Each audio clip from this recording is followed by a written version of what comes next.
Hey friends, tonight, let's explore why medieval pigs, yes, snorting, mud-loving pigs, sometimes ended up in shackles. Imagine that, you wrapped in a blanket drifting to sleep, and somewhere in your mind, a pig is being marched into court like a character from Law and Order Swine Unit. You might think this is fiction, but no, this actually happened. And no, you're not dreaming yet. So before you relax, take a second to like and subscribe if you find value in what we share. And let me know in the comments where and when you're listening. From always love hearing how far our sleepy little stories travel. Now dim, the lights maybe turn on a fan for that soft background hum. And let's ease into tonight's journey together. You're in Falaise, Normandy. It's 1386. The market smells like hay leather and cheese left out too long. People aren't bustling around today. They're gathered, standing, murmuring, children on shoulders, bakers leaning out their windows, because in the center of the square, a pig is being arrested. Yes, arrested. It's a female pig, a sow, accused of a brutal crime. According to the town crier, a man whose job strangely enough includes yelling at pigs, she attacked a child. The boy, barely 3, had wandered too close. The sow reacted, and the outcome was tragic. Or at least that's what people say. The specifics are muddled, as stories in small towns often are. Now here's where things stop making sense. Or maybe start making too much sense. If you're medieval, the pig was taken into custody, literally chained by the foreleg. She was placed in a cell, fed, guarded, treated like a suspect awaiting trial, not butchered, not destroyed immediately, but processed. You're watching a constable adjust her ropes while someone is scribbling notes. Welcome to 14th century justice. This wasn't an isolated case. Across medieval Europe, particularly in France, Switzerland, and parts of Italy, animals were frequently put on trial. Pigs were the most common defendants, probably because, well, they lived close to humans, roamed freely, and occasionally, just occasionally, got a bit too close. Chickens were rarely arrested. Cats, despite their shifty expressions, escaped prosecution. But pigs repeat offenders, apparently. The sow in front of you is silent. She looks unimpressed, as if she's been through worse. The crowd, however, is enthralled. This isn't just punishment, it's performance. A morality tale dressed in hooves and dirt. A judge is present. Yes, an actual magistrate. He wears a hat shaped like a meringue and looks deeply serious. In fact, he has a clerk beside him, recording each development with great care. Why? Because the law says so. According to custom, any creature capable of doing harm to a human must be subject to legal process. Whether it understands that or not is apparently beside the point. And here comes the detail that really ties it all together. Like a ribbon on a roast, the pig has a lawyer. Not a pig lawyer, a human representing the pig. A defense attorney whose actual job is to make legal arguments on behalf of the sow. His opening line includes the phrase, "The accused lacks the capacity for malice." You almost want to applaud or sigh. Now pause here. Let's step out of the square, just briefly. You lean against a wall that smells faintly of old onions and chalk. Your brain, fogged by drowsiness and disbelief, is trying to compute, was this really necessary? Surely a pig can't form intent. That's a basic principle of crime, right, mens rea, the guilty mind. And yet here she is accused of murder in the first degree.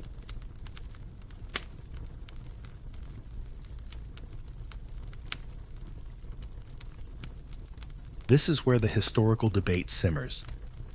Some scholars argue that animal trials were a theatrical extension of religious ideas, a way to frame disorder in a moral world. The pig becomes sin, incarnate devourer of innocence, deserving of judgment. Others say it was simply a legal formality, a kind of bureaucratic reflex to soothe communities and affirm order. Kill the pig without a trial, and people protest. But give it a ceremony, a judge, a sentence, a rope, and suddenly the world feels stable again. Back in the square, the mood turns somber. Witnesses are called. One woman swears the sow had been aggressive for weeks. Another claims to have seen it studying the child. A man in a wool cap says it looked like it meant to do it. You try not to laugh or cry. And the pig. She just stands there, occasionally shifting her weight, occasionally snorting, as if bored by the entire charade. If pigs could roll their eyes, she'd be rolling them hard. Eventually, the judge delivers the verdict guilty. The sentence is execution by hanging. A date is set. It will be a public event, of course. Processions, church bells, maybe a meat pie stand or two, but no bacon from this pig. That would be unholy. As the crowd disperses, you walk slowly away, the cobblestones uneven beneath your feet. You hear someone mutter, "She got what she deserved," followed by another voice whispering, "Poor creature didn't even squeal." And somewhere between the absurdity and the tragedy, sleep starts to find you. 3 soft jokes before you drift off. That pig probably got a fairer trial than most peasants. Imagine being a medieval defense lawyer and your client eats your notes. The only hung jury in this trial was, well, never mind. You're too sleepy for wordplay now. Snouts in the courtroom. The next day, you return to the same square, not because you were summoned, but because you're curious. And maybe you've started to care about how pigs get legal representation in a system built for humans wearing shoes. It's oddly comforting in a way, that even in a world of dirt roads and dried turnips, people still believe in procedure, even for pigs. This time, though, the trial isn't outside. You're inside a dim wood-paneled courtroom, probably used for land disputes or goat theft on slow days. It smells faintly of beeswax, wet fur, and too many people trying not to cough. The sow is here again. She's in the defendant's box, which has clearly been modified to prevent escape or chewing. She's shackled to a low wooden post. Someone tried to sweep the floor beforehand, but there's still straw. The room is quiet, save for the occasional hoof scrape and the slow scribble of the court clerk, who seems to be developing a deep, possibly unnecessary, emotional investment in this case. Now let's talk about the structure, because that's where things get surreal. The prosecution stands up first. He's dressed in faded robes, and his beard is the kind that suggests he hasn't tasted joy since the last solar eclipse. He begins with a declaration of the pig's guilt, citing not just eyewitness accounts, but also passages from both canon and civil law. He compares the pig to the serpent in Eden. He uses the phrase devourer of innocence twice, which feels a bit dramatic even by medieval standards. Then it's the defense's turn. You weren't expecting much, honestly. How do you defend a pig in court? But this lawyer, let's call him Etienne. He's prepared. Etienne has notes, references, and what appears to be a small book titled On the Rational Capacity of Swine. He argues quite convincingly that animals act on instinct, not malice, that the pig had no motive, no understanding of the consequence, and certainly no grasp of property law. Then he drops the real gem. Can we truly claim that a creature incapable of baptism is capable of moral guilt? Silence follows. Someone in the gallery drops a spoon. A rooster outside crows perhaps in approval. You glance around and notice that the crowd isn't just locals. There are people from neighboring towns, some scribes, a monk, even a merchant chewing on a fig, who probably just came for the drama. You, meanwhile, are trying to stay still in the back row, marveling at how everyone seems to accept that this process is entirely normal. But here's where things get weirder. The courtroom treats this pig like a person. She has the right to silence, which, to be fair, she's already mastered. She's present at every hearing. Her lawyer can call witnesses. In some cases, not this one, thankfully courts have even gone as far as to delay hearings if the animal was too unwell to appear. One might ask, why not just deal with this quietly? Why go through the formality, the parchment, the wigs? Yes, even small ones for pigs, in rare cases, the time. The answer, historically speaking, might be fear. See, pigs weren't just livestock. In the Middle Ages, pigs roamed towns freely. They weren't pen-fenced or always watched. They ate refuse-fought dogs, sometimes wandered into churches, yes, really, and occasionally injured people. In a world where survival was a daily chore, pigs were both essential and terrifying. To try them was to contain the chaos they represented. Academic debate still circles around this. Was it symbolic justice, a moral play to reinforce communal norms? Or was it just a legal loophole plugged with pig's feet? Some argue that trials like this blurred the line between sacred and profane. The courtroom became a stage for existential reassurance that even nature could be held accountable, that the world, messy as it was, had rules even if those rules involved lawyers sweating profusely in front of livestock. Back to the trial. The final witness is a shepherd who claims to have seen the pig behaving unnaturally near the edge of town. When pressed, he admits that it looked like it knew something. A few heads nod solemnly, which might say more about medieval psychology than the pig's intellect.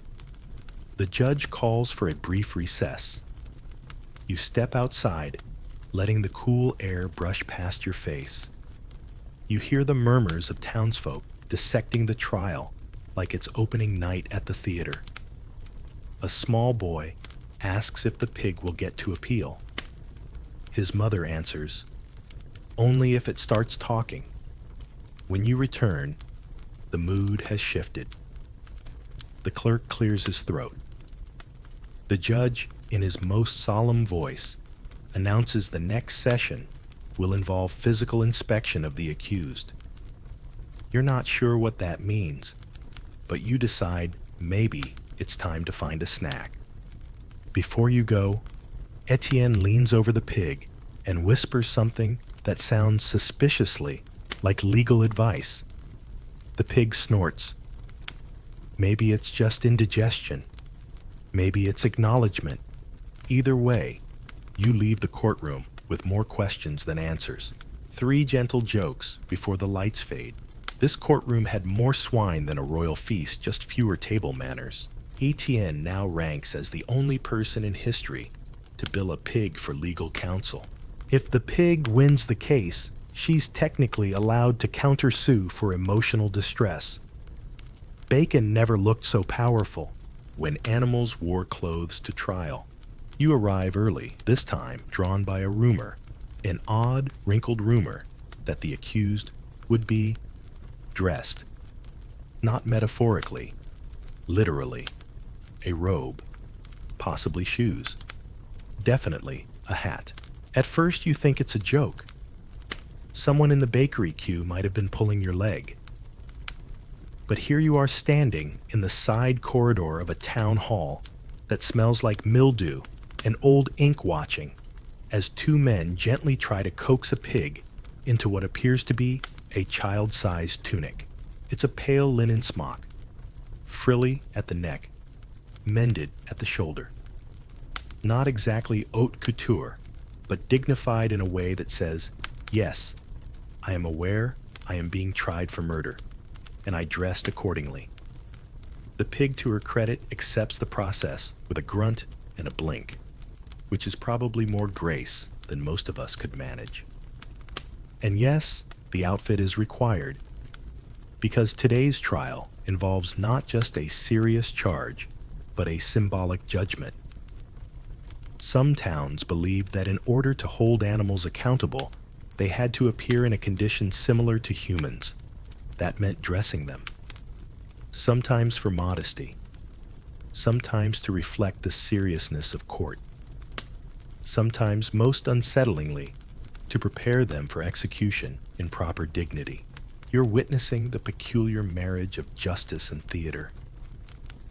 The pig is led into the courtroom like a small noble at a very disappointing ball. Her hooves clack against the stone floor. The hem of her robe drags slightly. Someone has tied a blue ribbon around her tail. You try not to laugh, but the absurdity is bubbling in your chest. But for the townspeople, this is completely normal, expected even. You hear a woman whisper, "That's the same robe they used on the goat who trampled the bishop's dais." Now comes the testimony. The prosecutor stands. He clears his throat. Today, he's leaning into the metaphor. He accuses the pig not only of violence, but of moral corruption. He argues that the pig's actions were without cause or conscience. The pig, silent and radiant in her linen shift, continues to blink slowly. Then the defense stands. Etienne is back, and today he's wearing a pin shaped like a scallop shell. You suspect it's meant to make him look learned.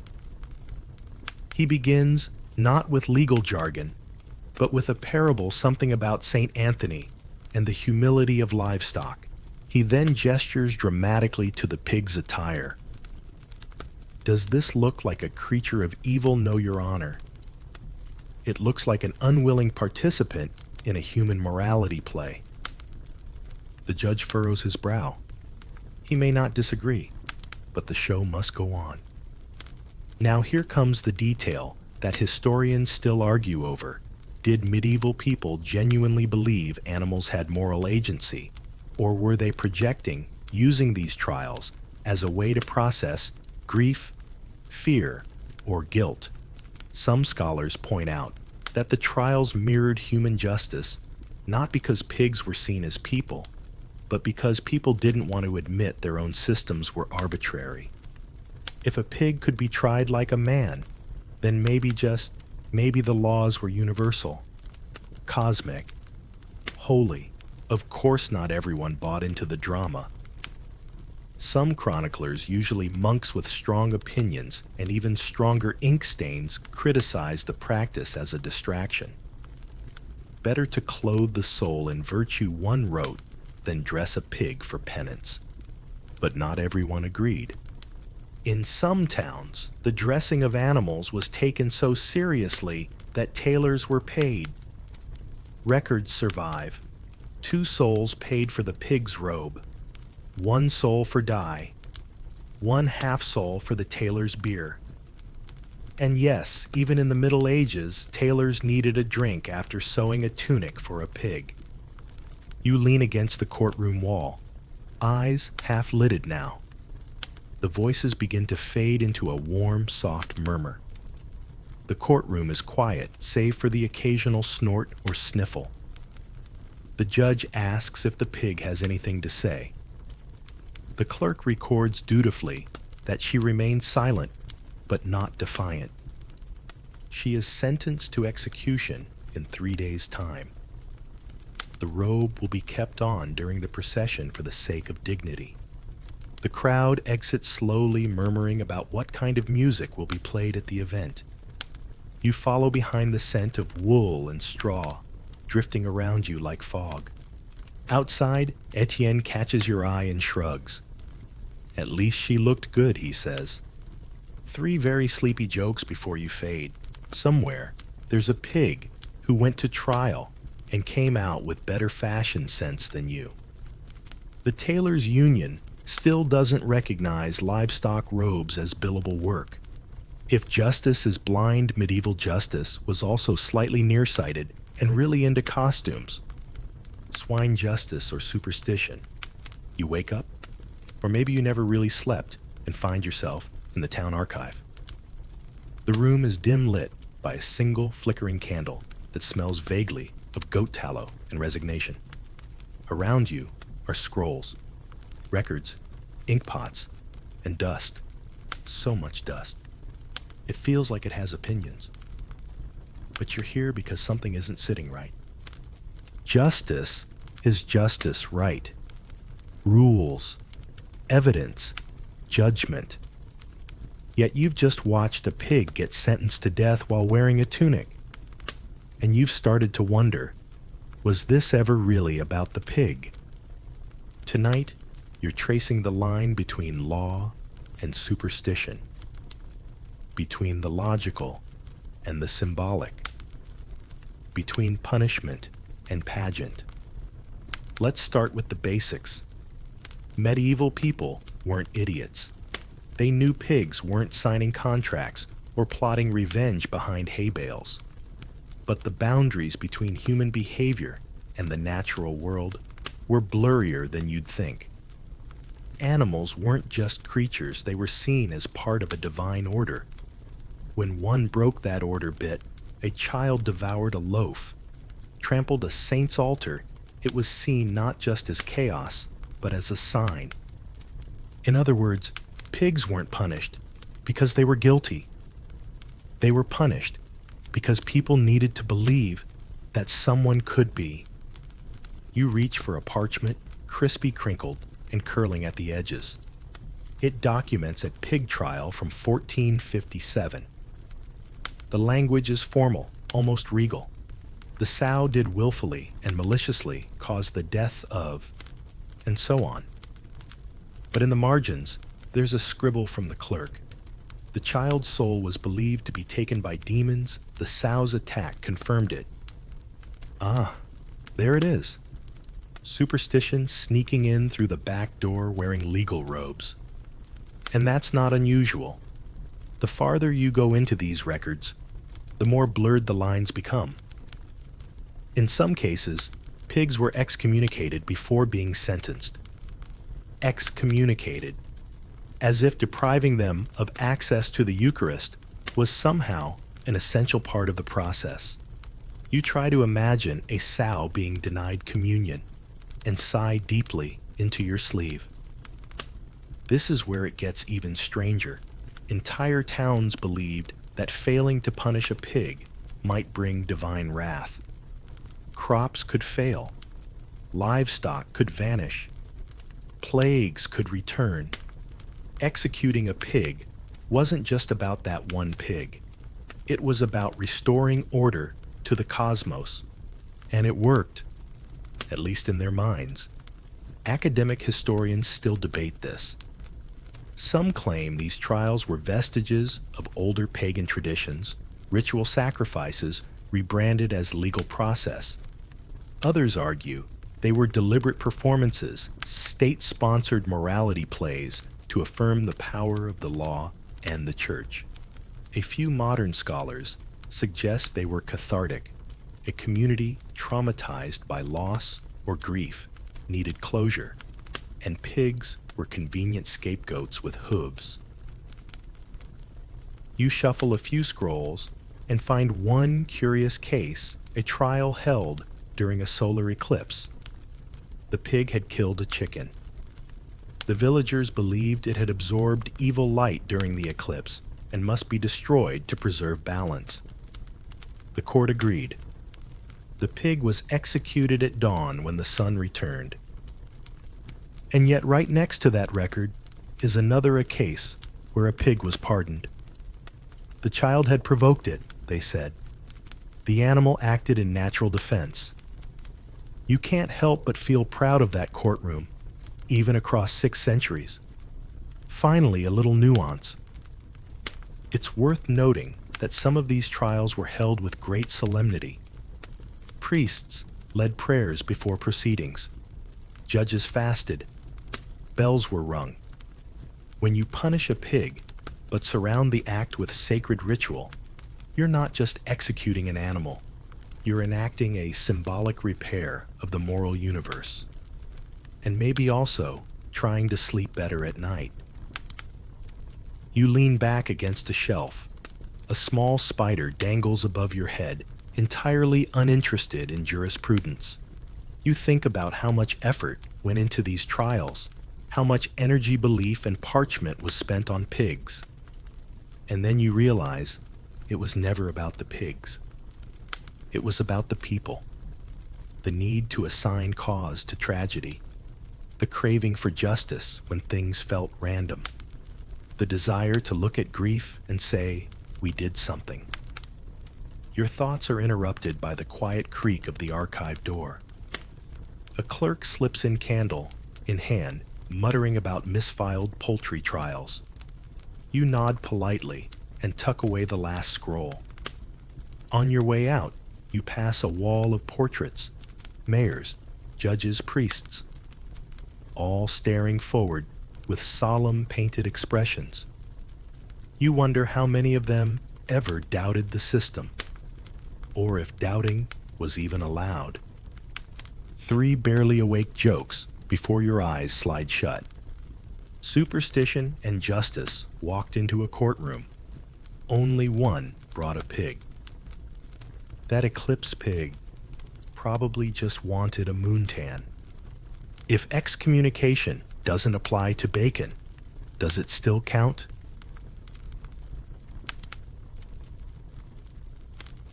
Pig punishments were public events. You're on your feet again, but this time, it's not in a courthouse. It's in a field, just outside the village wall, where the air smells like trampled grass, spilled cider, and anticipation. The crowd is gathering early women with baskets, children with sticky fingers, a man trying to balance 3 mugs of something vaguely alcoholic on a wooden tray. Welcome to medieval justice as public entertainment. There's a makeshift stage being set up. It's not elaborate, just some planks and rope, but someone's tied a banner above it, reading, "Justice be done." A little on the nose, but then again, so is everything here. You're told the execution is scheduled for noon. But of course, everyone shows up by sunrise. It's not every day a pig is put to death in public, wearing a ceremonial tunic and escorted by a procession of town officials and one slightly confused-looking priest. Yes, a procession, with music and bells. You blink, adjusting to the sunlight, and take in the full picture. The sow, the same one you've seen on trial this past week, is now standing beneath a scaffold. She's still in her linen robe, though someone's added a red sash for solemnity.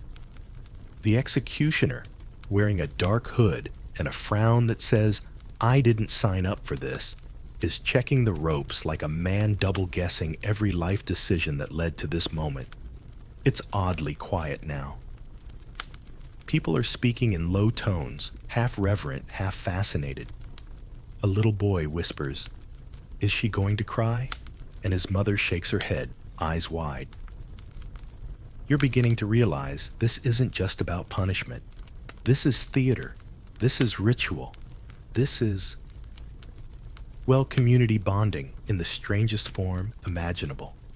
Historically, animal executions like this were surprisingly common in France and parts of the Holy Roman Empire. And they weren't done behind closed doors. They were designed to be seen, witnessed, absorbed. You might wonder why. It turns out public punishment wasn't just about deterring crime. It was about reaffirming collective values. When everyone watches justice unfold, even if the accused is oinking, it becomes a moment of social clarity. The law is real, order is restored, and no one, not even a pig, is above it. But let's be real. Some of this was also about spectacle. Vendors are here. You see a woman selling hot turnip mash. A man nearby offers sugared nuts wrapped in parchment. A bard is tuning his lute and softly humming something that might be called Ballad of the Wayward Swine. A group of teenagers, probably apprentices with the day off, are betting on how long the speech will last before the sentence is carried out. One of them swears he once saw a goat trial where the judge fainted from sunstroke. And the speeches do come. The mayor steps forward. He's wearing ceremonial robes and the heavy chain of office. He delivers a long, winding address about civic responsibility, divine order, and the importance of obedience even among livestock. No one listens, except you, and possibly the pig. Then comes the priest, who reads a brief prayer, not for the pig exactly, but for the town, for protection, for peace, for crops, as if by punishing this one sow, they might avoid another year of blight or sickness. You realize it's all connected in their minds, pig's sin survival. The logic isn't modern, but it is deeply felt. There's still a question historians argue about. Were these public events primarily punitive or performative? Were they meant to enforce law or feed a deeper need for symbolism? Maybe both. Some records suggest that when these punishments were delayed, people became uneasy, as if justice left undone could invite misfortune, or perhaps worse, uncertainty. The moment comes. The executioner climbs the steps silent. The crowd holds its breath. And then quietly, it's over. Swift, almost anticlimactic. A few gasps, a few murmured prayers. Someone drops a wooden cup. And then remarkably, the crowd begins to disperse. Not in grief, but in relief. Conversations resume. The lute picks up again. The sugared nuts are suddenly very popular. You hear someone say, "Well, that's that. I suppose the baker will reopen tomorrow." You stay a little longer watching as the scaffold is taken down plank by plank. A group of teenagers starts arguing about which animal trial was the most memorable. One insists nothing beats the time a donkey kicked a bishop and got away with it. Another remembers a chicken who was acquitted with full honors. You turn and start walking back toward the village. The air is warm now, the scent of rosemary and roasted roots wafting from somewhere nearby. The event is already fading from memory, receding into the slow rhythm of medieval life. But somewhere, in a dusty ledger, someone is writing it all down. The pig's name, the date, the charges, the outcome. It will live forever in records and rumor, and in stories whispered at the hearth. 3 slow laughs before sleep catches you. Medieval executions come for the justice day, for the turnip mash. The pig wore a robe, the mayor wore a chain, and the executioner wore regret. At least one person came just for the sugared nuts and left profoundly confused. Monks as animal prosecutors. It's early evening, and you're sitting in the back of a monastery's side hall, where the stone walls echo with every whispered cough and sandal scuff. There's a distinct smell of beeswax candles, an old vellum like wisdom, and mildew had a baby. And sitting at the head of a long wooden table is a Benedictine monk hunched over a sheaf of notes ready to prosecute. A duck. Yes, a duck. Not a metaphorical one. A literal, waddling, feathered, mildly aggressive duck that allegedly bit a friar's toe and disrupted a morning psalm. The accused is currently secured in a basket next to the bench. The monk brother Philip is both judge and prosecutor because apparently in this town, staffing is tight and monks are multitaskers. This isn't a play. It's a legitimate church-sanctioned trial. And you're realizing something strange monks were some of the most frequent legal representatives in animal cases. Why? Well, it turns out monks had the education. They could read, write, and cite doctrine. So when animals needed a voice or to be silenced, it was the monks who stepped up, possibly after morning prayers, possibly before supper. Brother Philippe clears his throat. The room quiets. He begins. This duck, he says, has displayed violent tendencies unbefitting its species and has acted with an impiety most foul. You blink. Did he mean to say foul or foul? Either way, it's probably the best line of the evening. He continues invoking St. Augustine natural order and something about divine hierarchy. You think he's arguing that ducks should by God's design be peaceful. This one is a heretic with feathers.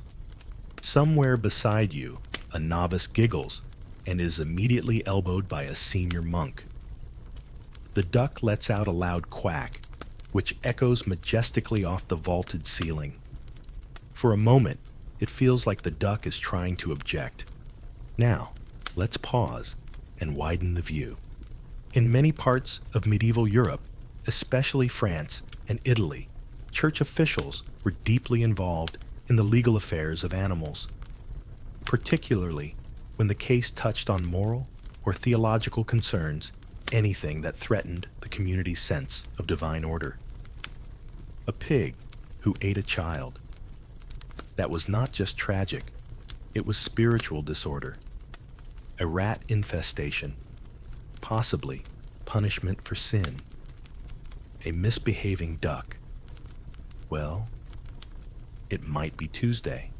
Monks, being literate and legally educated, were often tasked with representing the church in these cases. Sometimes they prosecuted. Sometimes they defended. Yes, there were monks who stood before a tribunal and argued passionately that a flock of locusts deserved mercy. And this wasn't satire. These arguments were written down, referenced, even quoted centuries later. Some of the most famous animal trials in history, like the case of the weevils excommunicated in 16th century France, feature brilliant theological reasoning from monks who clearly took their jobs very, very seriously. Back in the monastery hall, the trial continues. Brother Philippe calls his only witness a cook who swears under oath that the duck sprinted into the kitchen, pecked a holy loaf, and then charged at the friar's foot with unblinking hatred.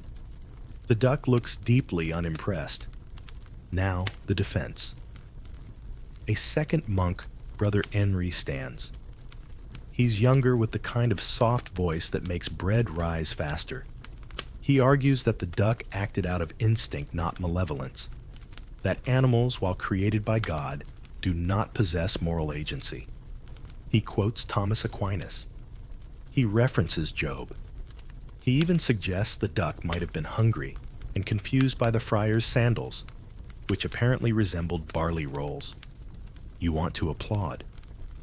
But instead, you glance around to see how the others are reacting. Several monks are nodding. One is asleep. One is feeding the duck something that looks suspiciously like a fig. Finally, judgment is rendered. The duck is found guilty of disruption, but not blasphemy. It is sentenced to a week of exile from the monastery grounds to be kept in a pen behind the herb garden. The friar gets a new pair of shoes and possibly a tetanus salve. The monks stand bow and begin to disperse, like this was the most normal thing they'll do all month. And maybe it was. As you walk out into the evening air, you feel something gentle tugging at your brain.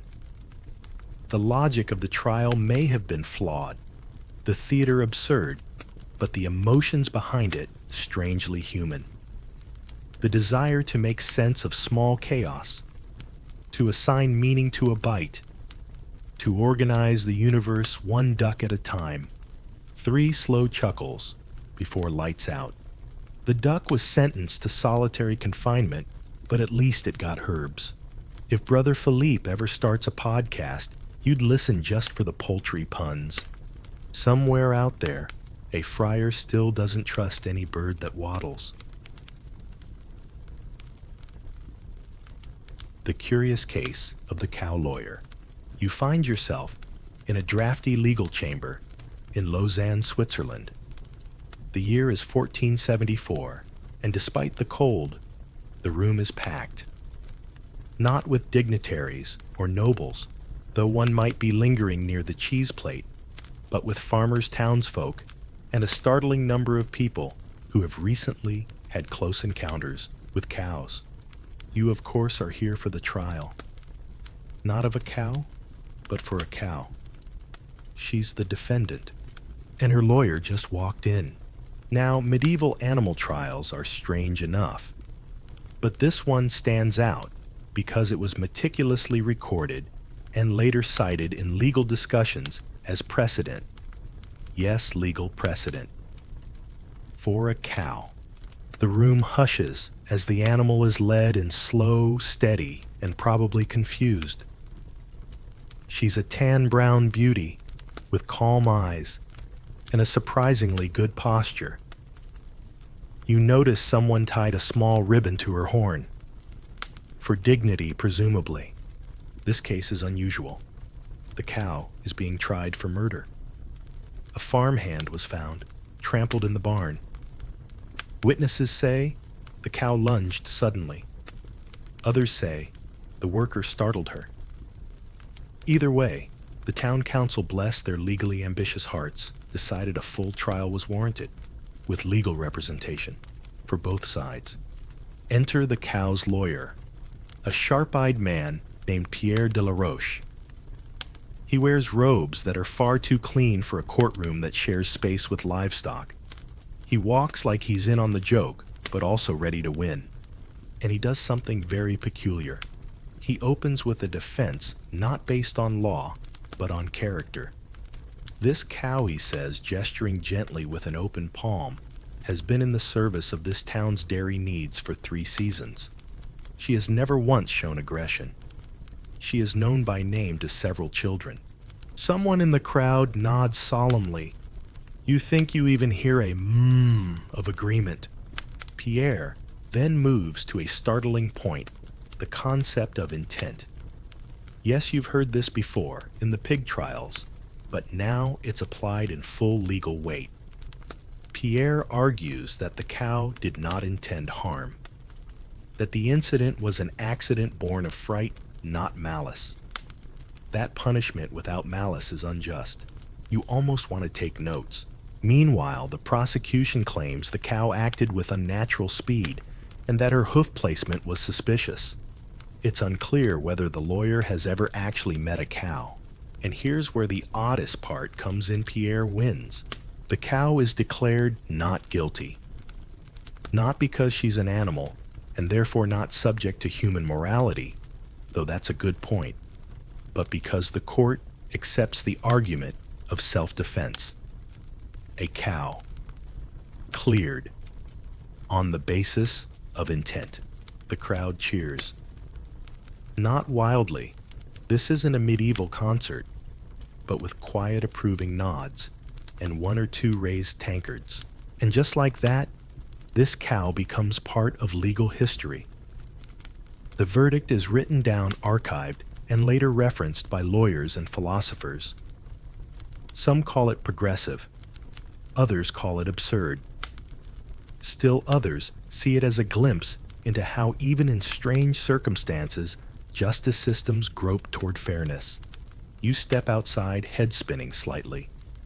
The sky is overcast, and the air smells like damp hay and roasted onions. The cow is being led away by her farmer, gently patting her side. "That's my girl," he mutters. You almost salute. This case became a point of debate for decades after. Could animals truly be responsible for harm? Should they have rights? Was intent possible, or were we just dressing up accidents with ritual? Some scholars point to this trial as evidence of early legal personhood being stretched too far.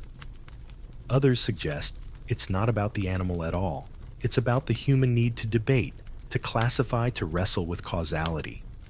The cow didn't win a case. The idea of legal thought did. But here's the strangest detail you uncover later. In a footnote scrawled in the margins of a law clerk's book, Pierre de la Roche went on to defend two more animals. In his career, a goat accused of blasphemy and a rooster suspected of witchcraft.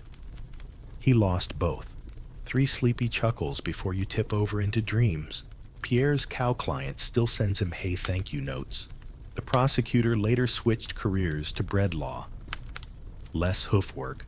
Your Honor, my client moose in protest is now your favorite courtroom line.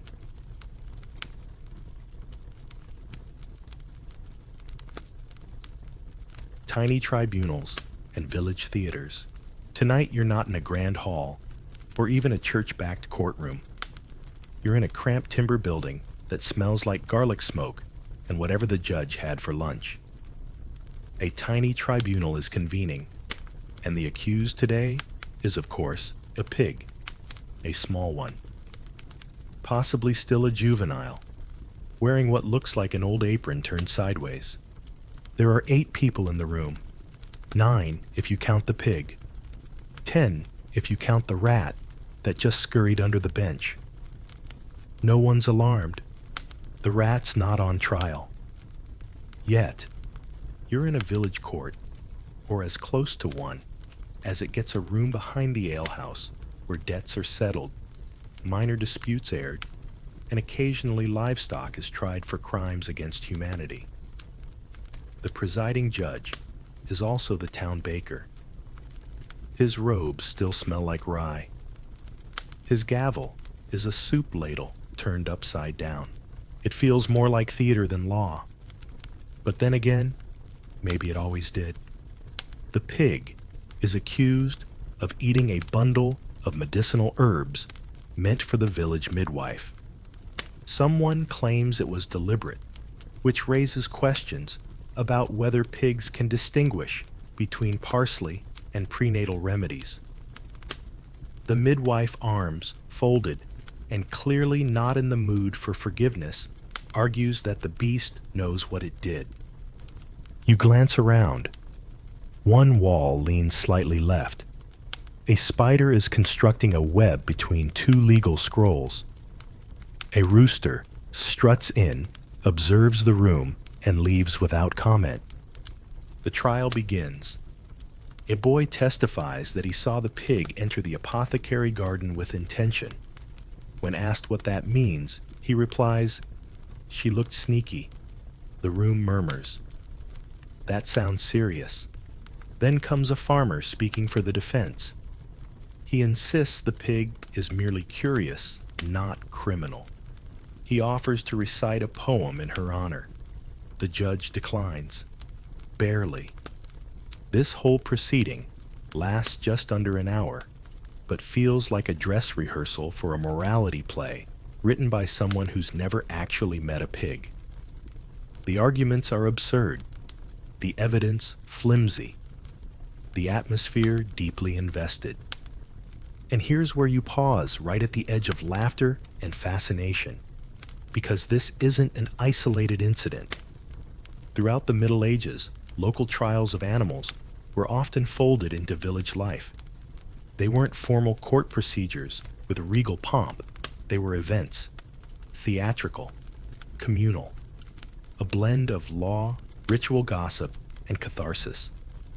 A way for small societies to deal with accidents, anger, and the inexplicable with structure and symbolism. When a pig ruins your crop, or a goat eats the church linen, you could rage. Or you could stage a trial. Let everyone play a part. Redirect chaos into a story.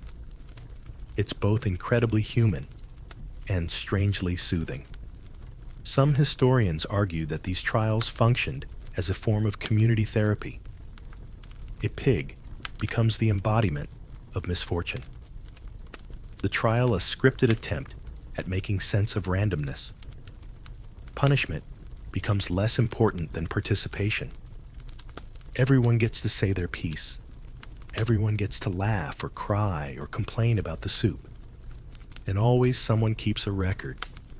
Back in your tiny tribunal, the judge delivers his verdict, guilty, but not malicious. The pig is sentenced to 1 week of tethered grazing and must wear a bell as a mark of her crime. The pig who has already fallen asleep does not object. The townspeople applaud, not wildly, not mockingly, but gently, like closing night of a play that went surprisingly well. As the pig is led out half wrapped in a wool blanket, now the judge removes his soup ladle, declares the court adjourned, and announces that bread will be half price until sundown. You step outside. The sun's warm, and the village hums with small joys. Behind you, someone is already sketching a cartoon of the pig on a wall. It's not great art, but the ears are recognizable. 3 barely whispered giggles before your mind wanders off. This tribunal was sponsored by Justice and Garlic Serving Fairness and Soup since 1372. The spider on the scrolls is drafting a more coherent legal argument than the prosecution. A pig in a blanket is now both a snack and a defendant. The town crier's pig bulletin. You're lingering near a tavern door cup of warm cider in hand when the familiar voice of the town crier cuts through the misty afternoon like a rooster that majored in drama. He stands at the center of the square in full regalia hat, with a feather bell in hand and lungs apparently blessed by Saint Choudelot himself. Hear ye, he bellows. Let it be known that the sow of the Cooper's Lane shall stand trial on Wednesday next, accused of unruly conduct, improper rooting, and the theft of 2 turnips. You take a slow sip, and so it begins. Medieval justice didn't rely on newspapers, posters, or tweets. It relied on him, the town crier. Walking, yelling gossip and law rolled into one. And when animals were on trial, it was his job to make sure the entire village and sometimes the neighboring ones knew about it. And people came, not because they had to, but because they wanted to. Because let's be honest, nothing breaks up a week of plowing and pottage quite like a pig being formally accused of larceny. This particular crier, Bernard, is the best in the district.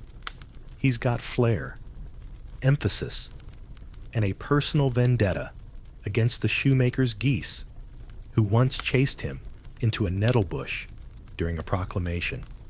Since then, he's announced every poultry-related trial, with just a hint of passive aggression. But today's about a pig, and Bernard is in full performance mode. He rings his bell, again, clang, clang, and begins the full announcement.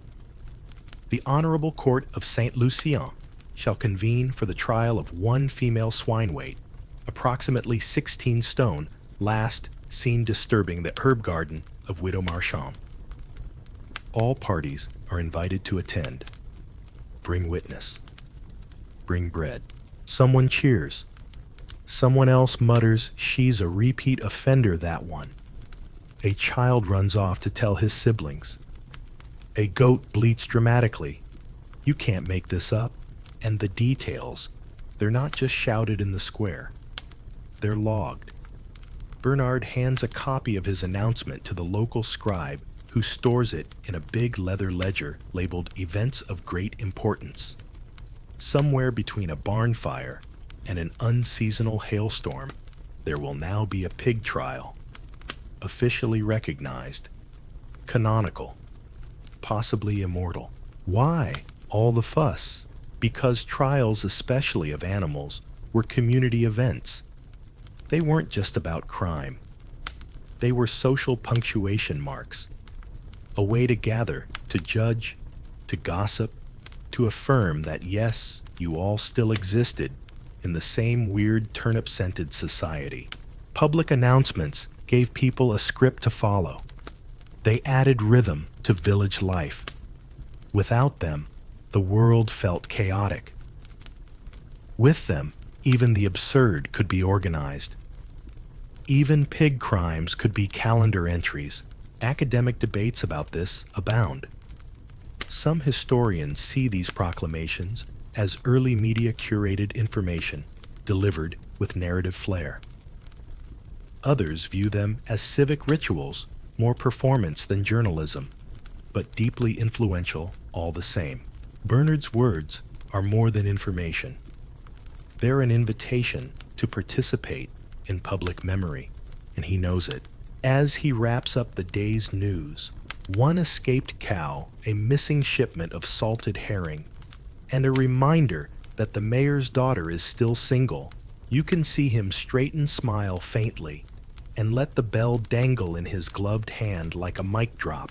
People disperse slowly. A woman starts humming. Two boys begin acting out a pig trial with sticks and questionable Latin. The baker mutters something about preheating the oven just in case.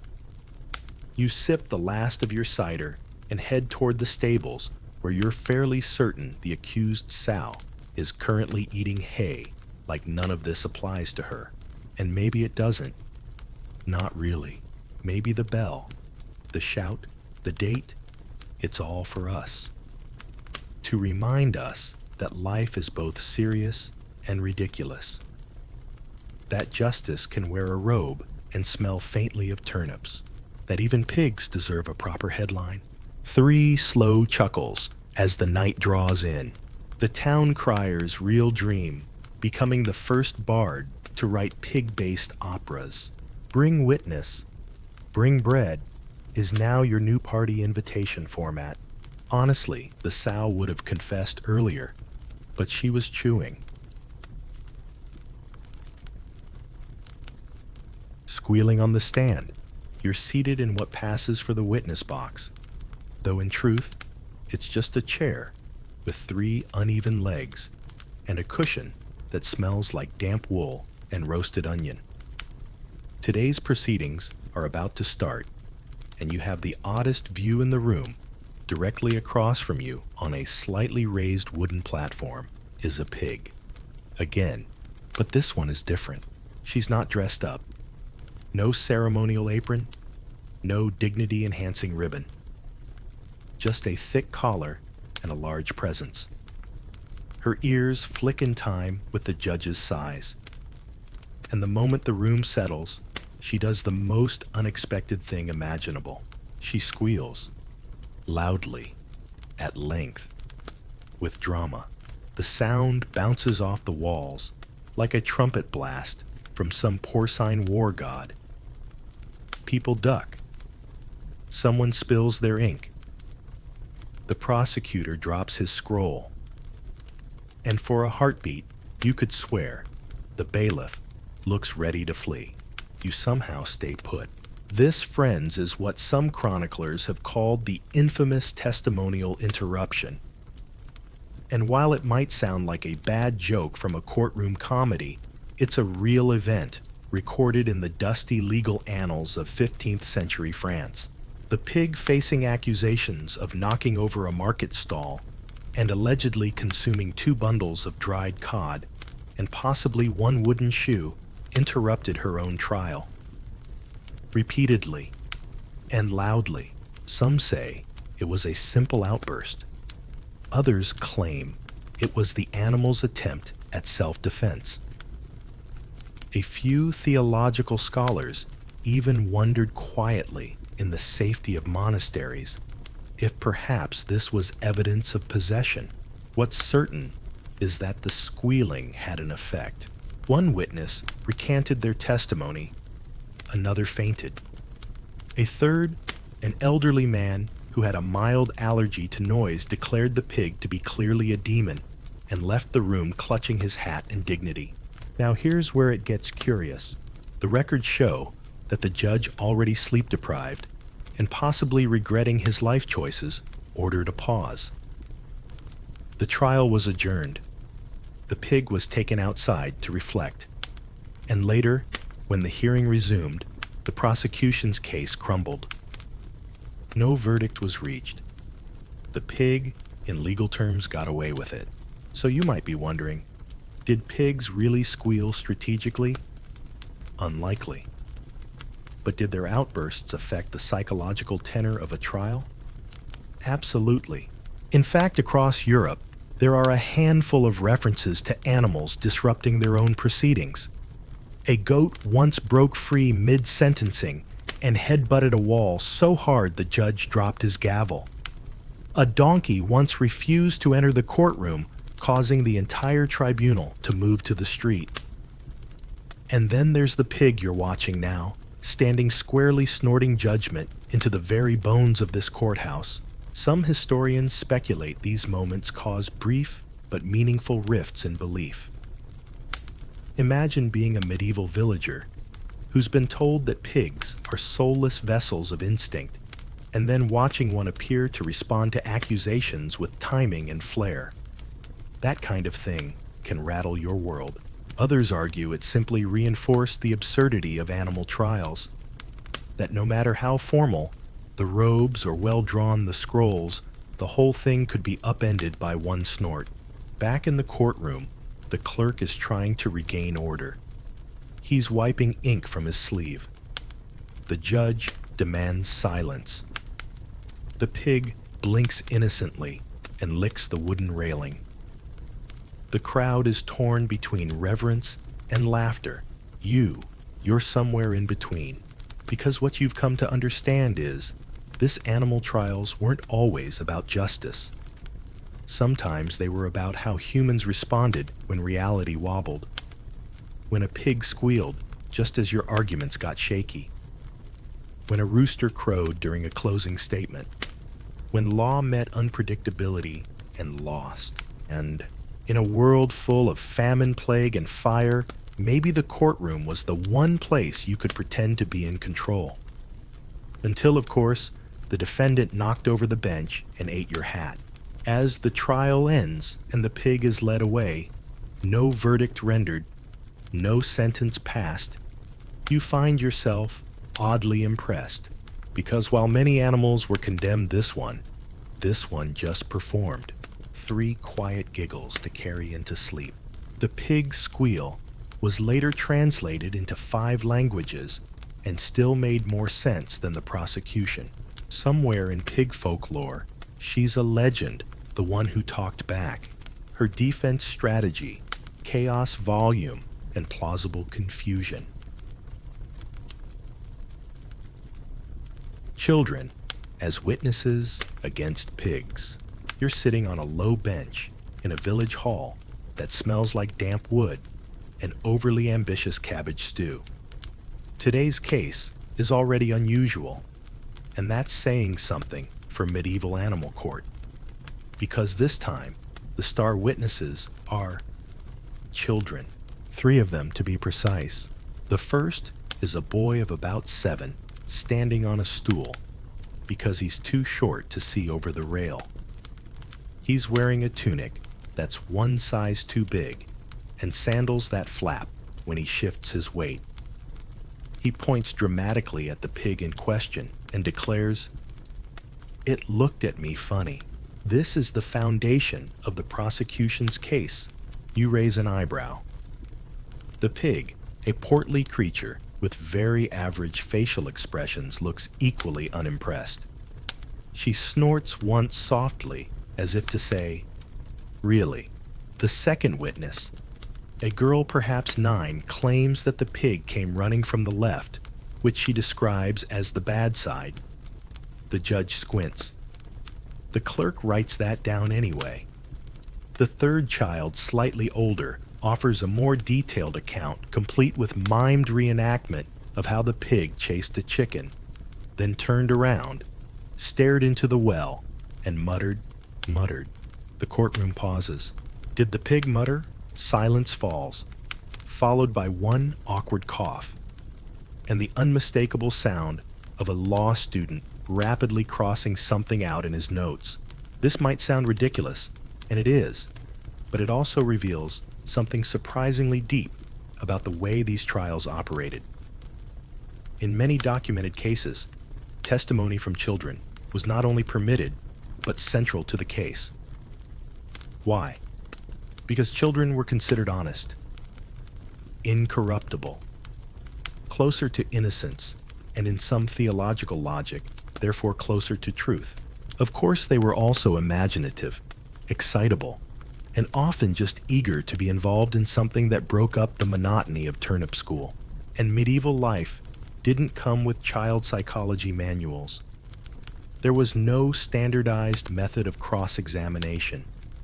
No one asked about dream spheres, or whether the child was still mad the pig ate her lunch 2 weeks ago. In some towns, children were even coached before testifying. Tell the truth, and speak loudly, a mother might say. Unless it's about the goat, then keep quiet. Not suspicious at all. Back in the room, the judge clears his throat and asks the children to sit. The pig is then offered the opportunity to respond. This is mostly symbolic. The pig responds by sneezing, which draws gasps from half the room, and a blessed chuckle from the baker's apprentice. The defense lawyer, a weary man who has clearly tried to reason with pigs before, rises and gently questions the children.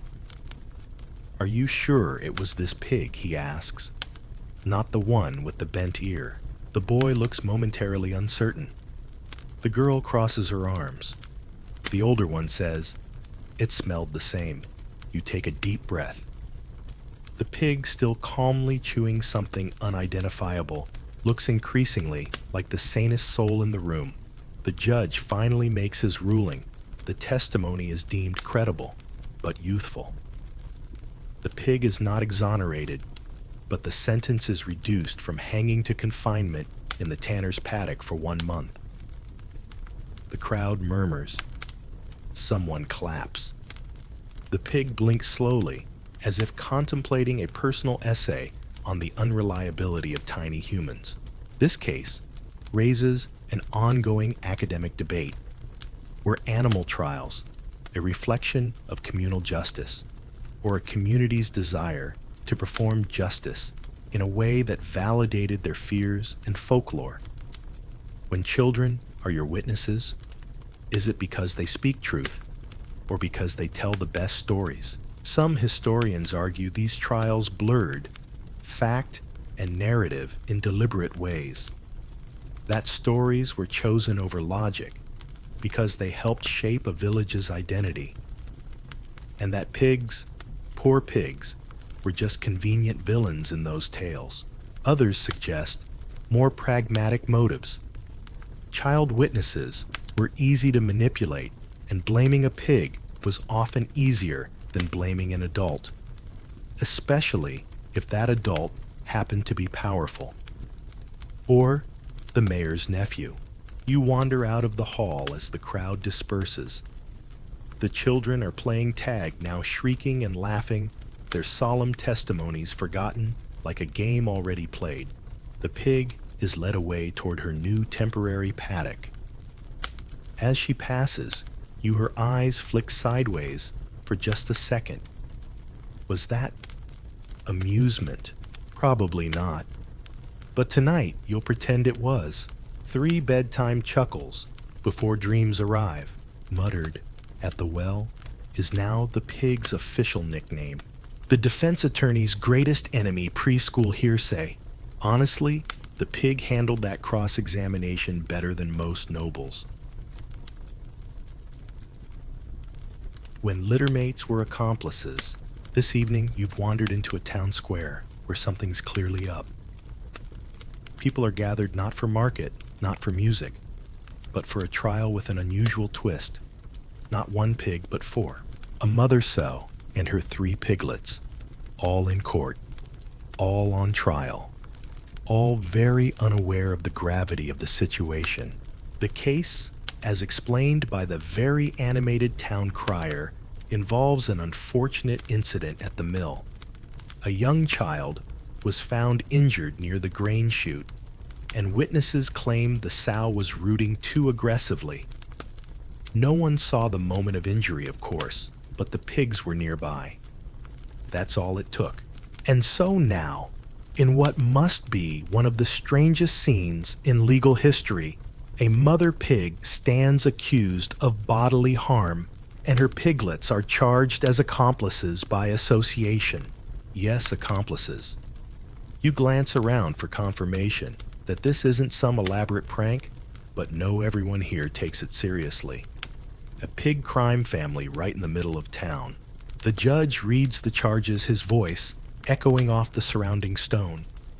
The piglets, small pink, and far more interested in chewing on the decorative railing, do not appear to grasp their legal jeopardy. One of them sneezes, which seems to deeply offend a man in the front row. Now here's the fascinating part: this case, while bizarre, is not unique. In medieval Europe, particularly in France and Switzerland, it was not uncommon for entire groups of animals to be tried together if they were believed to have acted in concert. Family groups of pigs, herds of goats, even swarms of insects. If one was guilty, the rest might be implicated by proximity. The logic simple and deeply flawed. If guilt could spread through sin, why not through blood? And if the mother pig was aggressive, surely she passed that aggression on to her offspring. Never mind that the piglets were at most 2 weeks old. Never mind that one was clearly asleep for most of the incident. The prosecution builds its case with fervor. The sow, they argue, should have restrained her young.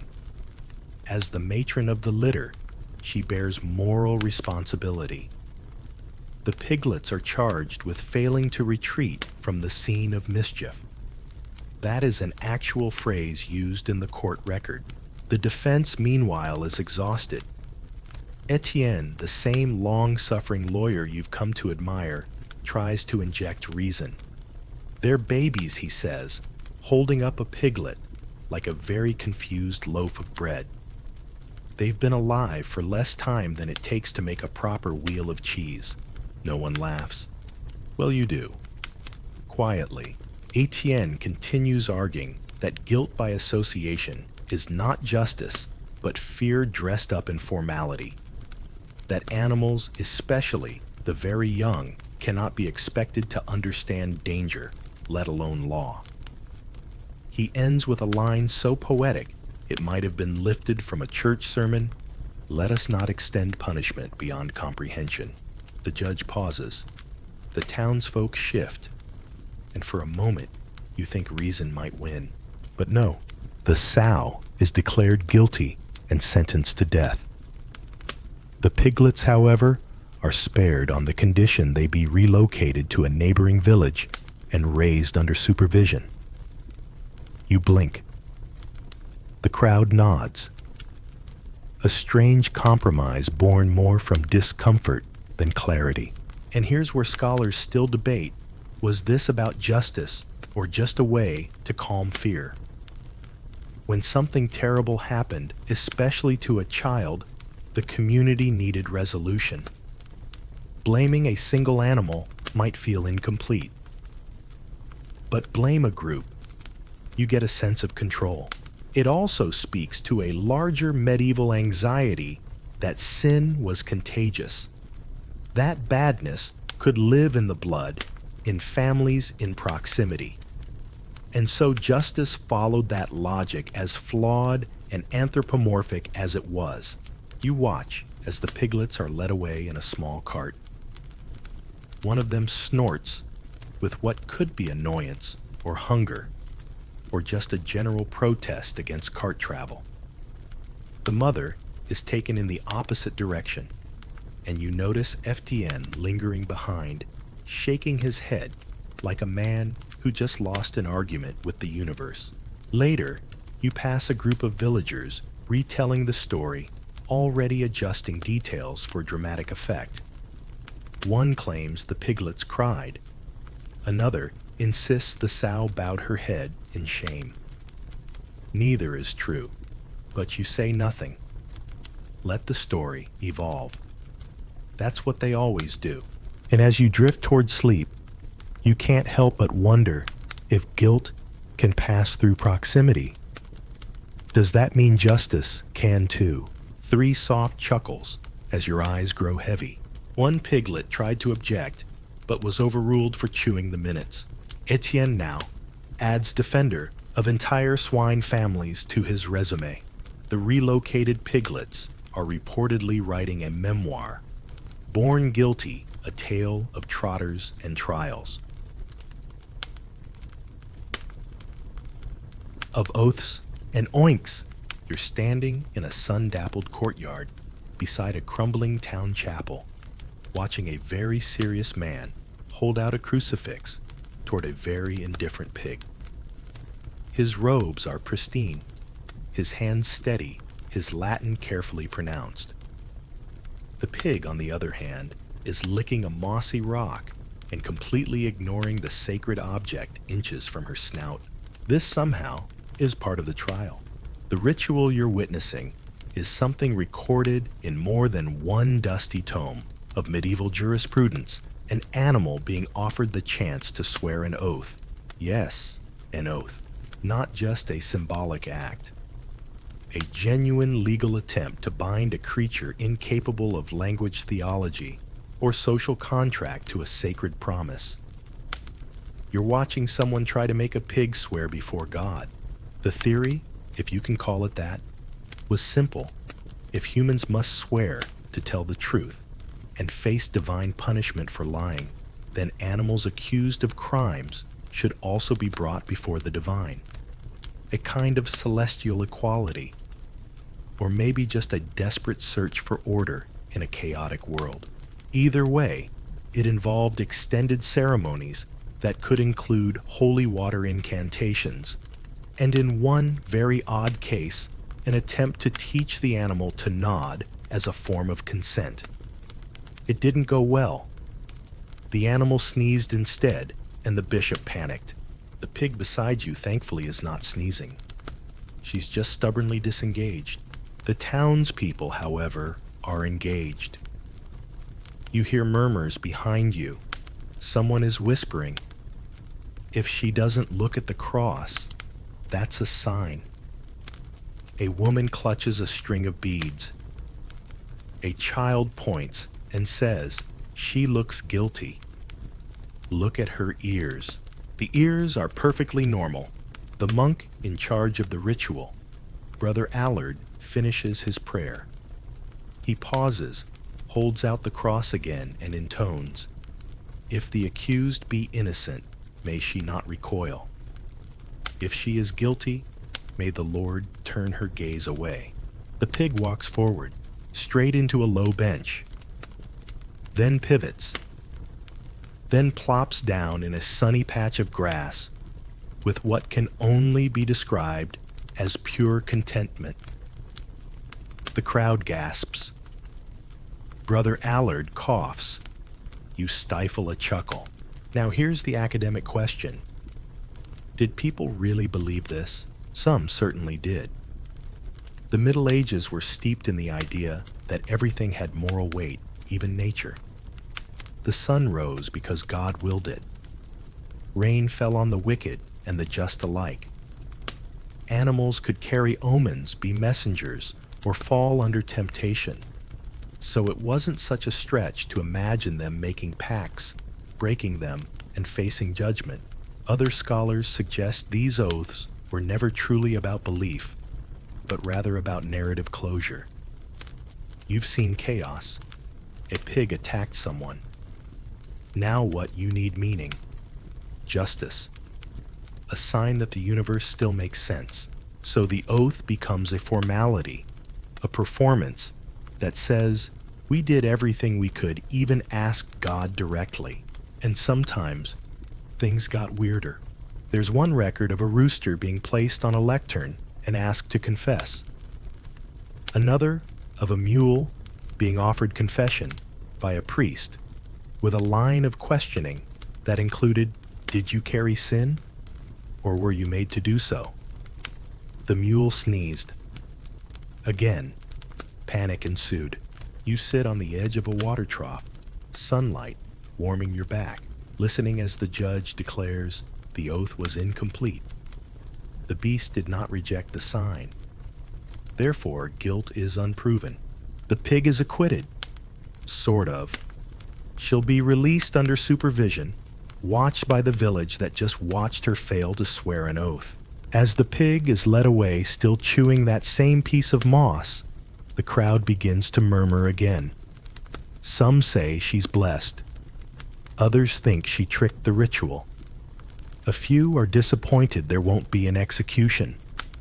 One elderly man just wants his bench back. You trail behind as the pig is walked toward a small pasture. She looks neither relieved nor vindicated, just hungry.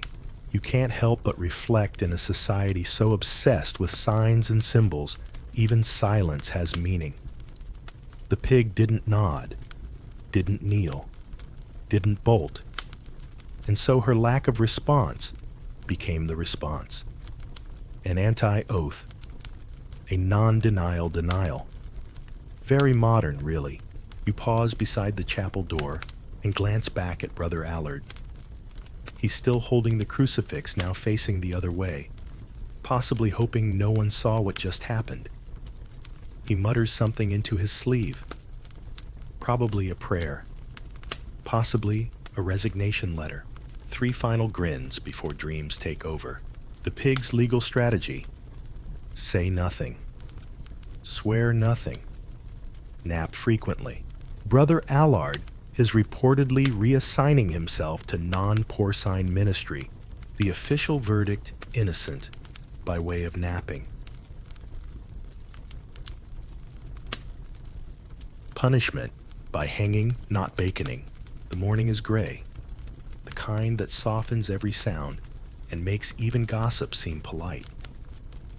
You're standing in a clearing just beyond the village walls, beside a wooden scaffold that looks far too official for the task at hand. Today, justice is not just being served, it's being elevated, because the pig in question is not being butchered. She's being hanged. Yes, hanged. With a rope, like a criminal. And no, you're not dreaming, though you might be drifting toward that liminal place between disbelief and sleep, where everything feels equally strange and plausible. Now, to be clear, this pig could have fed a family for a week. 2 even. But the villagers won't touch her. Not her ribs, not her fat, not even her trotters. Because in the eyes of the law, she's no longer food. She's a criminal.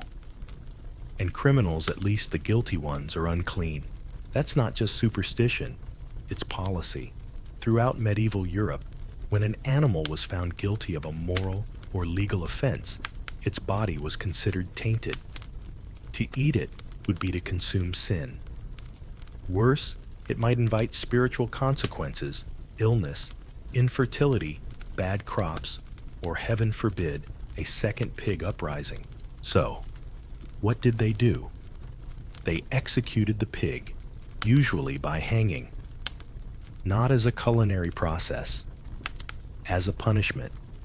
Symbolic, public, complete with clergy witnesses and sometimes unsettlingly poetic speeches.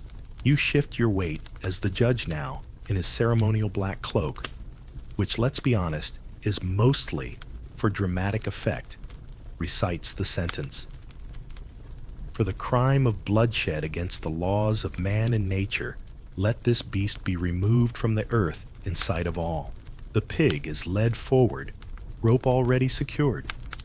She snorts once, bored, not panicked, and nudges the executioner's shin, possibly hoping for a snack. The crowd murmurs. Some clutch their cloaks. A child starts crying. Someone hands him a honey biscuit. Justice is exhausting. Now here's where the academic conversation takes a turn. Some scholars argue that hanging pigs served a larger narrative purpose. It elevated the trial from legal quirk to moral lesson. Pigs weren't just punished, they were displayed. Their death was meant to remind the community that justice was blind absolute, and at least in theory equal. But others disagree. They see this not as law, but performance, a kind of medieval theater of control. You don't hang the pig because she understands guilt. You hang her so that everyone watching feels safe again. So they go home thinking, someone paid the price. The scales are balanced. We're okay now. And sometimes, the line between punishment and purification blurred even more. In rare cases, the rope was blessed, the scaffold sprinkled with holy water. One trial record from Burgundy even mentions a pig's last rites, though it's unclear whether the priest was fully sober. Still, the implication was clear. This was no slaughterhouse. It was a stage, with liturgy and drama. Back in the clearing, the execution proceeds.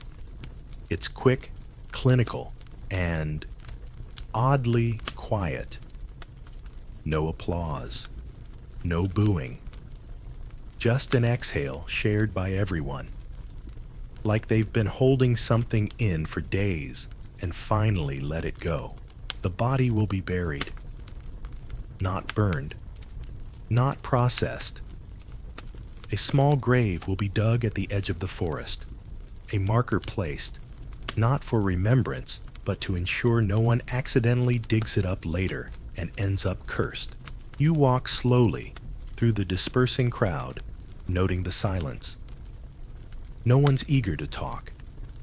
Even the gossipers are hushed. It's not fear. It's fatigue. Medieval justice wasn't just heavy in meaning. It was heavy in effort. Witnesses, judges, rituals, rope, and it never felt completely done. You pause at a nearby cart where the baker is offering yesterday's bread at half price. Wasn't much of a show, someone mutters. I've seen chickens with more flair. You say nothing. But later that night, as you sit by the fire and sip something warm from a chipped wooden cup, you replay the whole scene. The scaffold, the silence, the tension in the crowd, and most of all, the strangeness of treating an animal as something more than animal, then less than animal, then gone. Maybe the pig didn't understand the sentence, but the people did. And that was enough to keep the world spinning, at least until the next trial. 3 tired smiles before you drift. The pig didn't ask for a lawyer, but she did get a rope with extra knots. Somewhere, a butcher is quietly weeping over all that wasted bacon. The real crime, wasting perfectly good lard in the name of morality.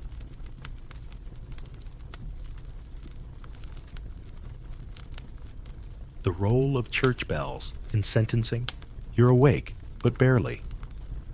Somewhere between memory and dream, you find yourself near a tall bell tower on the edge of a village square, just as the sun begins its long slide behind the rooftops. The stone is cool beneath your fingertips, and the bell overhead sways gently in the breeze like a sleeping sentinel waiting for its cue. Then clang, a single solemn toll. No one speaks. No one moves. And even the livestock pause like they too know something sacred or judicial is unfolding. This isn't a mass. It's a sentence. A pig has just been condemned, and the church bell is announcing it. Strange, right? But this was tradition in many parts of medieval Europe. When justice was pronounced, the bell rang. Not just for people, but for animals too. A final moment of solemnity. An audible marker that something or someone had been found guilty in the eyes of law and heaven. You glance around the square. A few townsfolk cross themselves. One elderly man removes his hat. A woman clutches a rosary. And above it all, that heavy ancient bell continues its slow rhythm toll. Pause. Toll. Pause. This isn't random. There's meaning in the number of rings, their spacing, their volume. 1 toll for judgment, 3 for death. A longer chime for particularly sinful crimes, yes, even for pigs. You follow the sound toward the church. Its doors are open, and a few figures move slowly inside. Monks, scribes, maybe a few curious children trying to sneak in behind the cassock of the deacon. The line between justice and faith is thinner here than the parchment they scribble on. And here's where it gets truly curious. Some villages believed that the bell didn't just announce justice, it sealed it. That until the bell rang, the sentence wasn't spiritually binding. The verdict hung in limbo, waiting to be acknowledged by something higher. The bell was the gavel of heaven. Scholars still debate whether this was more symbolic than literal, but records show that trials, both human and animal, often paused to wait for the church bell to ring, even if the tower was miles away. Entire processions would delay their return to town until the bell had confirmed that justice had been witnessed by God. And if the bell didn't ring, oof, that was bad. That meant divine disapproval, or worse, unfinished business. One story tells of a pig sentence being overturned after the rope on the bell snapped mid-toll. The judge took it as a sign. The pig lived. The rope was replaced. The story never died. Back in your village, the tolling ends. People begin to murmur again, relief softening their expressions. The ritual has been completed. The law, both earthly and celestial, has been satisfied. You overhear a blacksmith tell his apprentice, "It's done now. We can eat in peace." You find that phrase both comforting and absurd, but also very human. Because this is the heart of it, isn't it? These bells weren't just for ceremony. They were a shared language of certainty in an uncertain world. When things felt chaotic, plague, famine, pigs in court, you needed something solid, something loud and echoing and slightly out of tune, something to say, yes, this really happened. Yes, it matters. Yes, we heard it too. You walk slowly toward the edge of the village, past windows glowing with candlelight. Somewhere, a child is being told the story of today's verdict, how the pig was found guilty, how the bell rang, how peace returned. And tomorrow maybe nothing strange will happen. Maybe no animal will be charged with sacrilege. Maybe no goat will chew the parish records. Maybe. But if it does, the bell will be ready. And so will you. 3 gentle giggles to carry to sleep.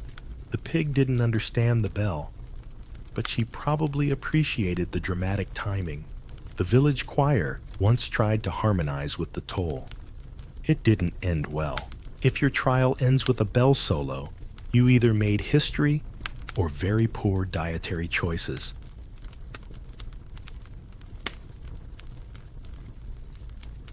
Medieval moral panic with tusks. You wake up to tension. Not the sword-fighting, dragon-sighting kind, just the low buzzing anxiety of a town that's convinced its pigs have become a problem. Not one pig, not one trial, just pigs plural. Being too many, too bold, too piggish.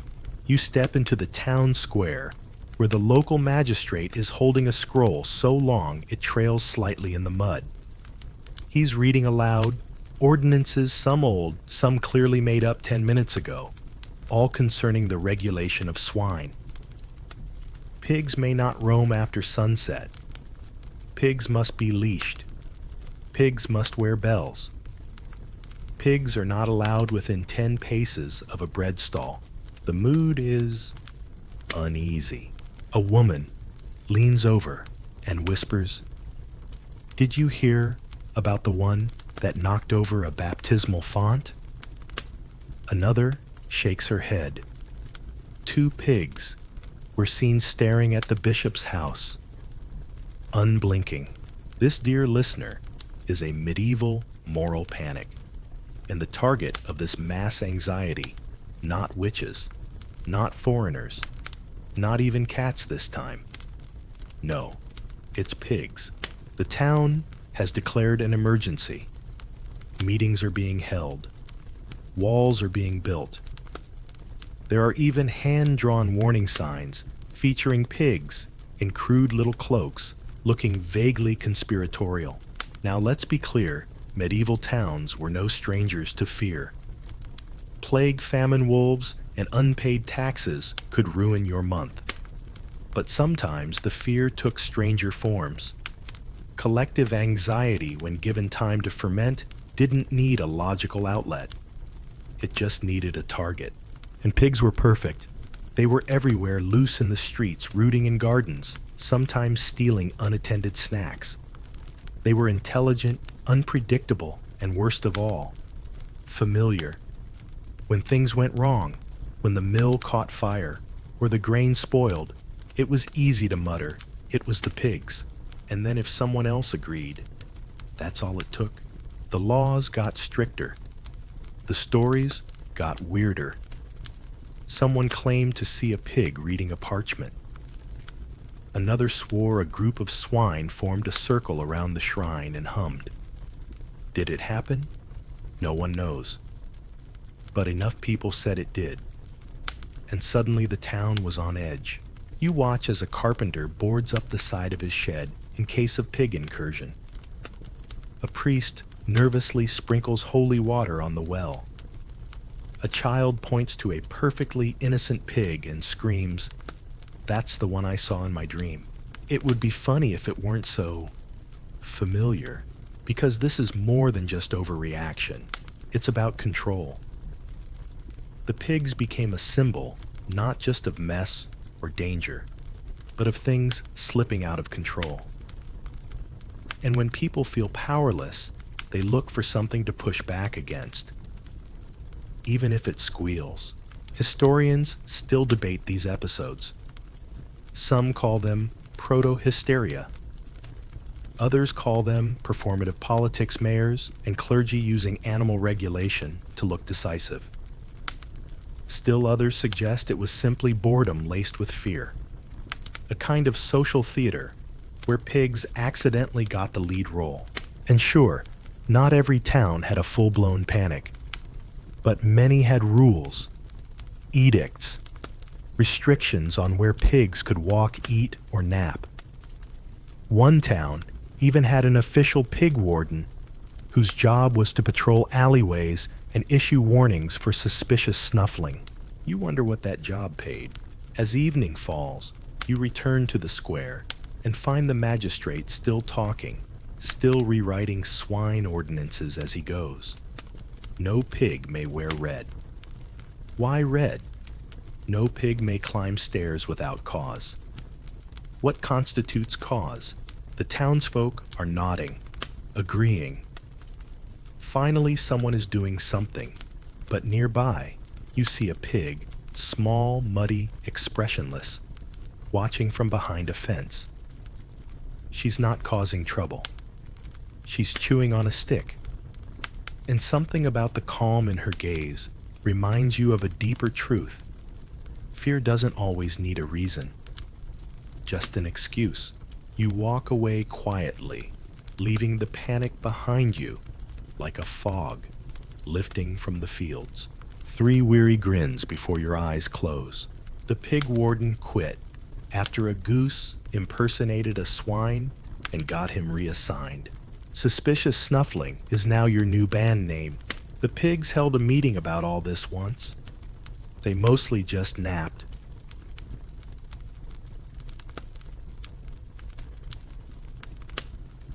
Swine rights and wrongdoings.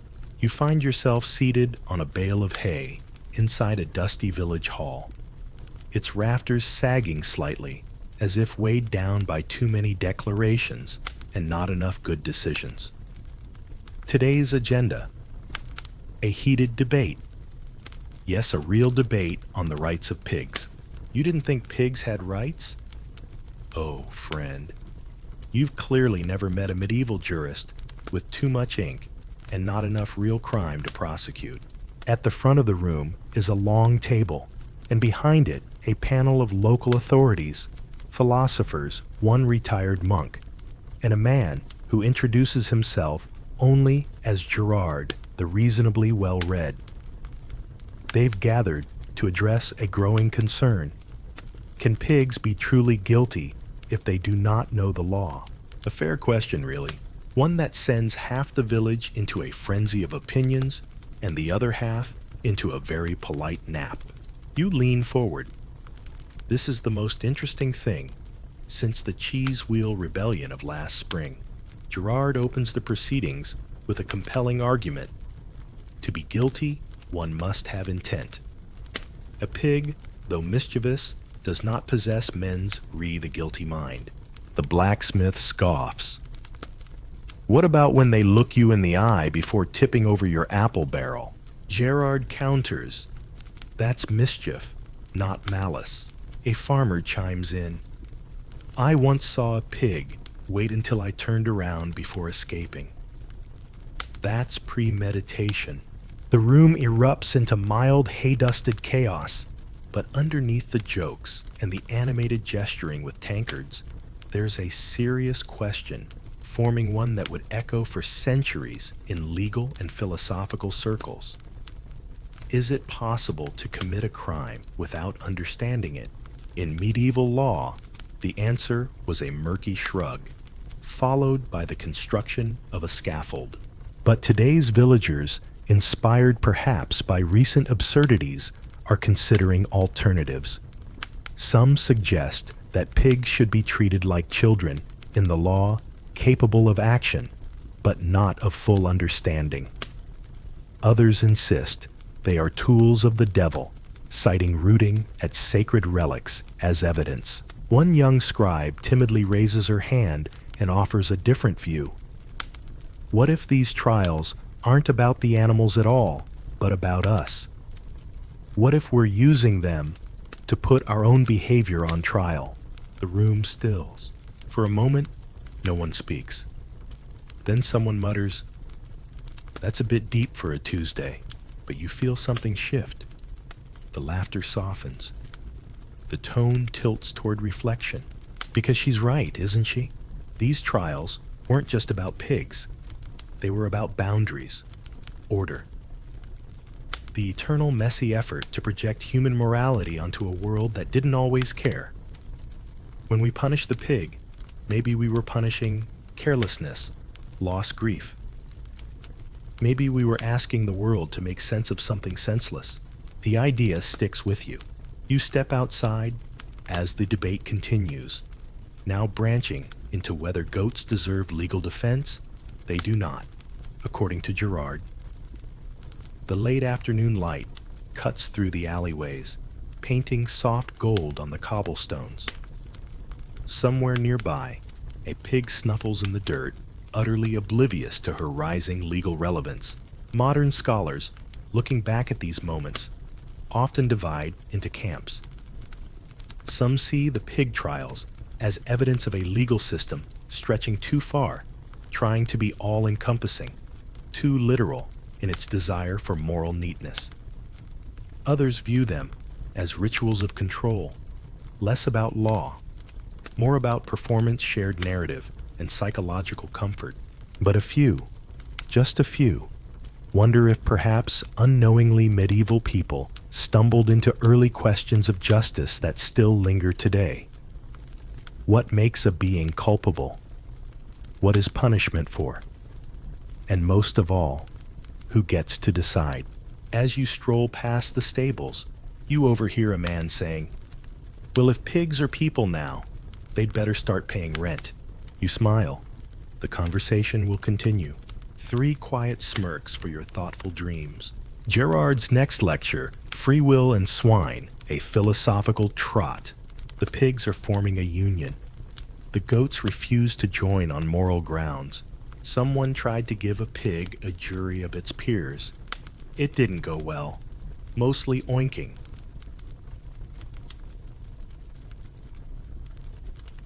Other animals on trial: bees, locusts.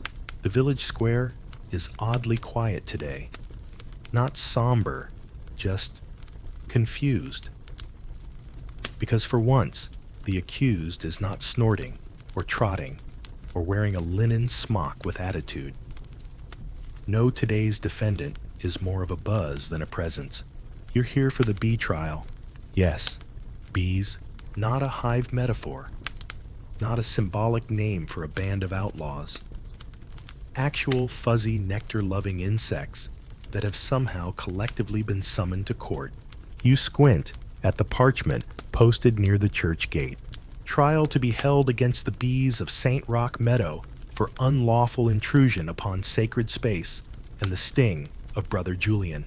You don't know what's more remarkable, that they filed charges against insects, or that someone managed to identify which bees were responsible. This is not fiction. In multiple parts of medieval Europe, animals and insects, even microscopic nuisances, were subject to legal action, particularly when they disrupted daily life in ways that couldn't be ignored or understood. Bees were sued for stinging monks. Locusts were prosecuted for eating crops. Rats were excommunicated. Eels were once put on probation.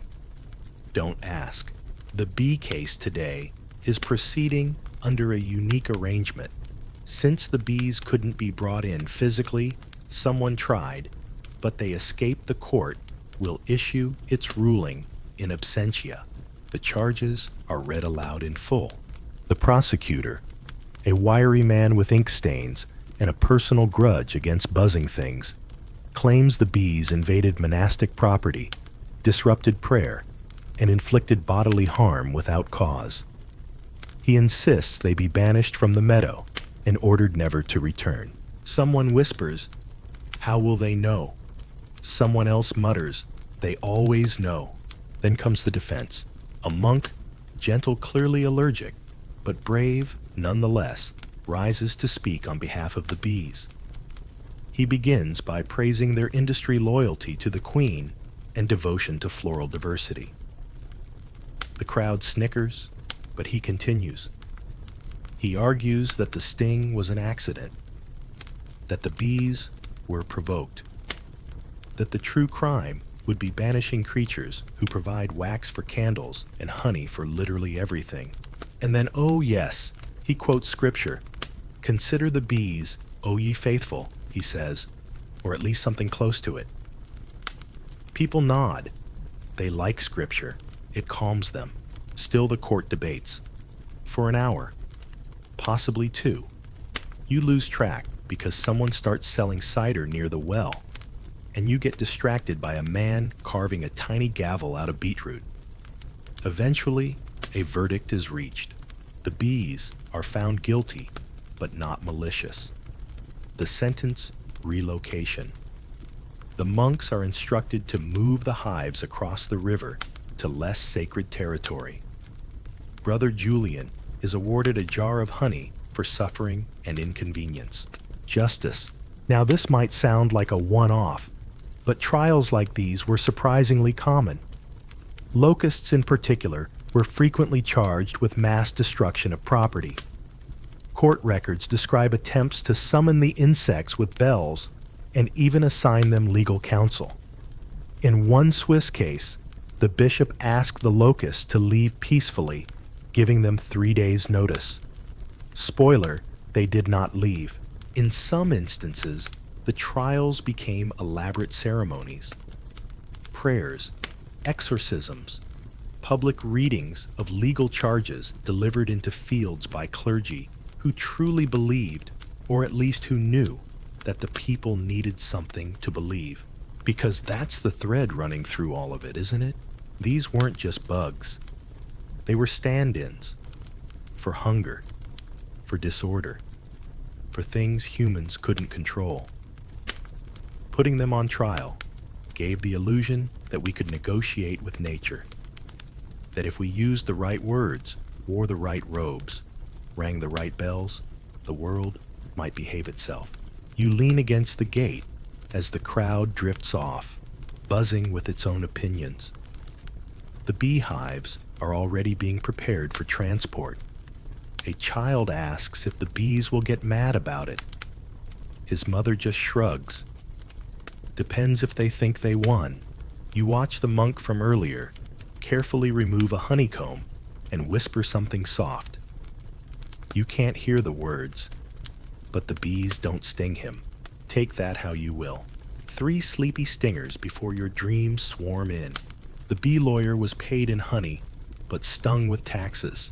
The locusts appealed, but the parchment got eaten. You haven't really lived until you've seen a priest yell legal Latin into a beehive.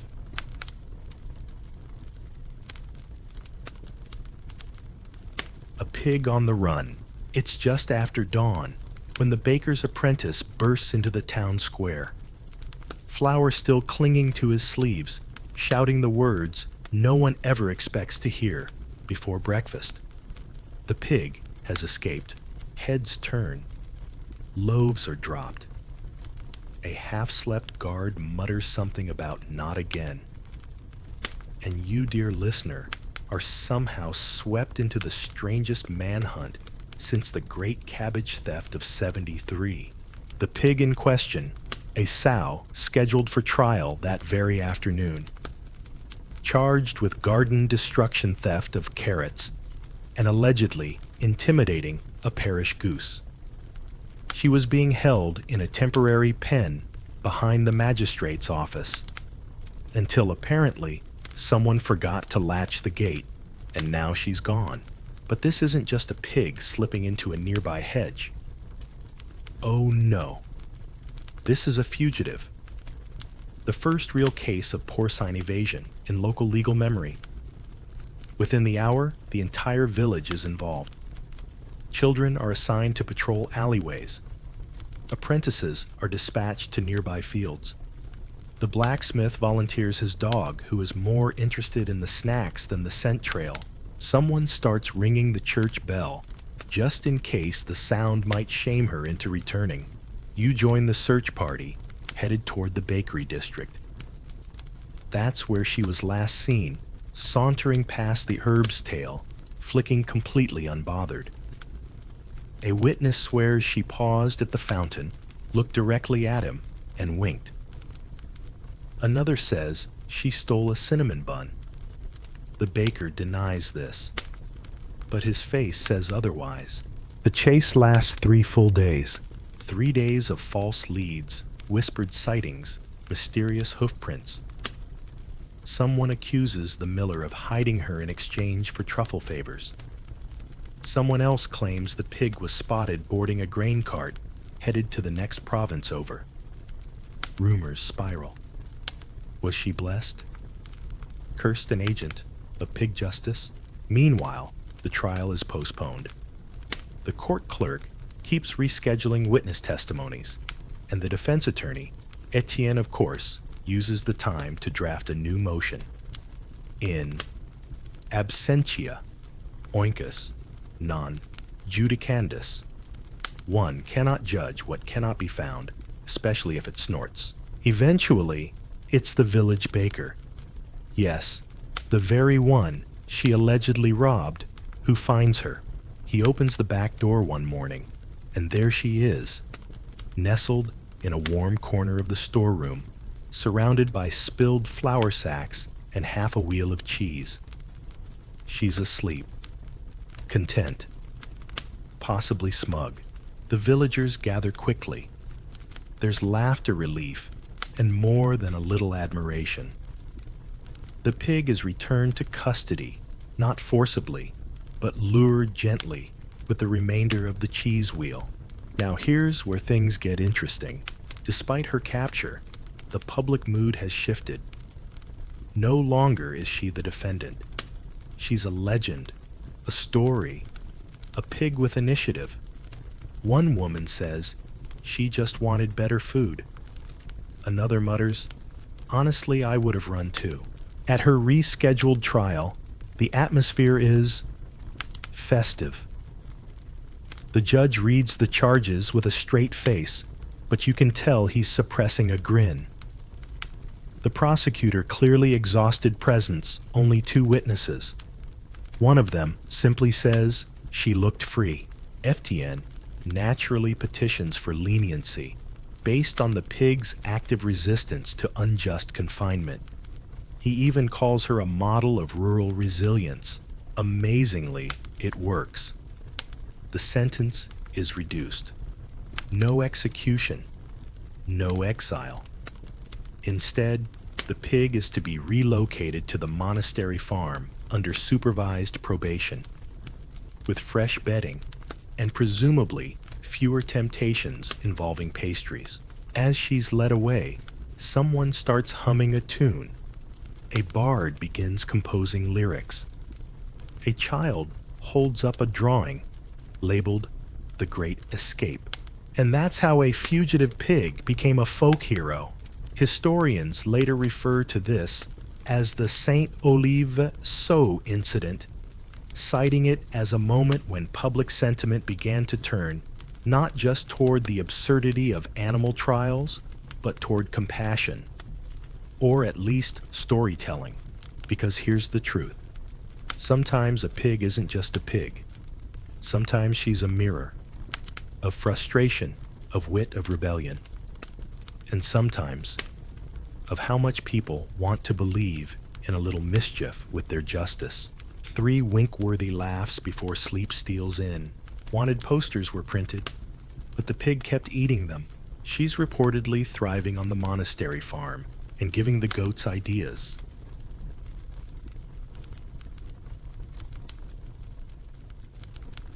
The last pig, execution on record. The wind is sharp today, curling through the narrow streets of a small provincial town, like it's trying to erase the morning before it begins. You're standing at the edge of a modest square where only a few villagers have gathered. There's no crowd, no bell, no baker shouting about buns this time, just a wooden platform, a quiet judge, and one final pig. You've arrived at the last known execution of a pig in recorded European history. The year is somewhere in the early 1700s, and things feel different, quieter, grayer, more unsure. This isn't the bustling festival of medieval justice. You've grown familiar with no market carts, no children miming trials with sticks, no ceremonial robe for the sow, just a rope, a clerk with thin hands, and a deeply conflicted-looking constable who'd clearly rather be anywhere else. The charge is still the same violence against a human, a child again. And once again, the blame lands on the animal nearest the chaos. But even as the trial proceeds, you sense the tone has changed. The people watching aren't curious or celebratory. They're hesitant. You catch snippets of conversation. Do we still do this? Seems unnecessary. She's just a pig. The judge reads the charges without flourish. The prosecutor, older than he probably should be, stumbles on his lines. The defense attorney, young, barely out of school, clearly more used to contract disputes, tries to argue that the moral responsibility of animals is a fading concept in modern jurisprudence. It doesn't roll off the tongue, but the meaning is clear. Something has shifted. This moment marks the end of an era, a slow creaking, close to centuries of animal trials. From solemn rituals to dramatic public performances, the practice had spanned nearly 500 years. And now, this final case feels like everyone is going through the motions, unsure why they still are. So what happened? Legal scholars point to the rise of Enlightenment thinking, the shift toward reasoned science and human-centered law. As people began to question long-held beliefs about morality, punishment, and the soul, the idea of holding animals legally accountable began to unravel. Slowly, reluctantly, by the 18th century, judges started refusing to hear animal cases. Towns stopped writing them into the record. Philosophers like Descartes and Locke reshaped public understanding of animals not as sinful, willful creatures, but as instinct-driven beings, undeserving of blame or punishment. And so one by one, the trials stopped. But not before this one. The pig stands patiently tethered to a short post. She's calm. The verdict is predictable. Guilty. But even the judge hesitates. He looks out across the square, as if expecting some sign, a nod, a bell, an excuse to say no. None comes. The sentence is carried out, but with no ceremony, no sermon, no audience beyond a few cold onlookers, and one rooster pecking listlessly at a patch of dirt. The body is buried quietly. No marker, no song. You linger at the edge of the field, where it ends, watching a clerk pack away the ledger that contains what may be the final line in a very strange chapter of human history. What began centuries ago with solemn chants and symbolic robes has ended with silence and second thoughts. And maybe that's fitting, because this last trial isn't about drama, it's about reflection. A moment of uncomfortable honesty, a realization that we once projected law onto hooves and fear onto snouts, and then asked the sky to approve. You begin walking back toward the inn, where the fire is probably still going, and someone's overcooked stew is bubbling over. Behind you, the square empties completely. The judge removes his robe. The constable leans on his staff and sighs. The pig is gone. The ritual is over. And with it, a peculiar sort of justice has faded into memory. 3 quiet nods before you rest. The last pig went down in history quietly and possibly confused. The Enlightenment finally giving pigs the legal break they deserved. Somewhere, Etienne retires, wondering why he ever memorized pig law. When we projected ourselves onto pigs, you're sitting beneath a tree just outside the village walls. The kind of tree that looks like it's seen too much and would rather not talk about it. There's no trial today. No rope, no robe, no announcements. Just the hush of late evening, the smell of distant bread, and a few stray pigs nosing around in the grass for something, anything worth chewing. And you, for once, are not watching them as suspects. You're watching them as mirrors.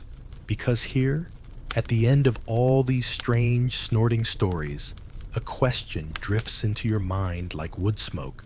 What were we really putting on trial all along? Was it pigs, or was it us? From the first oaths before God to the last hanging in silence, it was never really about justice for animals.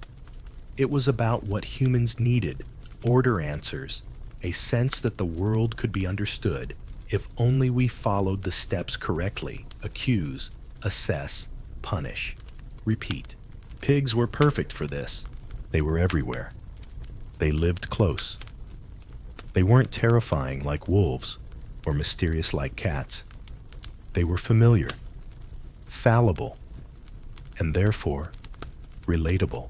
When a pig snapped or ran or stole or just looked a little too clever, we projected onto her the things we feared in ourselves: appetite, chaos, disobedience. The pig that stole bread was the peasant who dreamed of freedom. The pig that trampled a child was the randomness of loss. The pig that squealed in court, maybe she was saying what we couldn't. Every trial was a ritual not just of justice, but of symbolic cleansing. Punish the pig, and maybe you didn't have to blame the butcher, the parent, or the priest. Maybe guilt didn't have to be personal.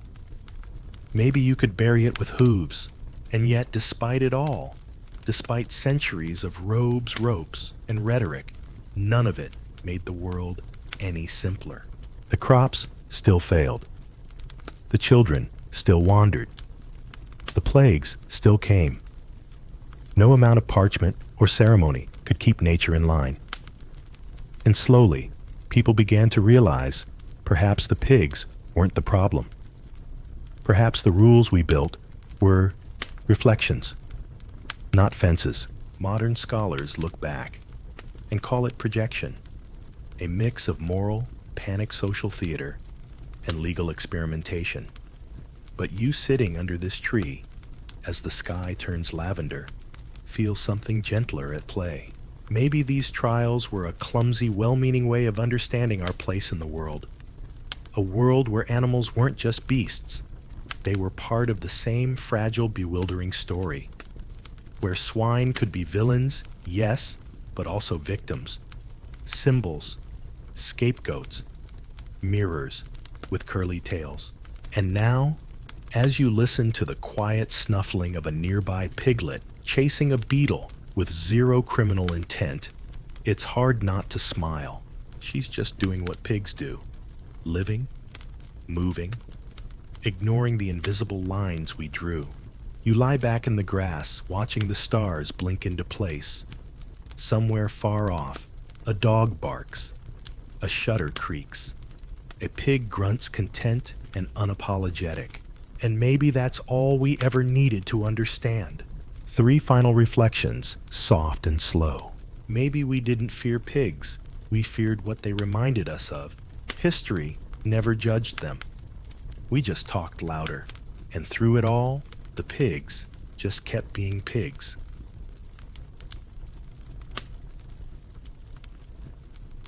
A gentle whisper to close the night. So now, friend, as the last echoes of distant church bells fade, and the straw beneath your thoughts finally settles, let's leave the trials and squeals behind. The pigs are quiet. The judges have gone home. The scrolls are rolled up, and the rope has long since frayed. Tonight, you've walked centuries in soft leather shoes. You've sat beside monks, reading charges aloud to chickens. You've watched a sow outwit a village. You've seen humans try to make the world make sense, one hoofprint at a time.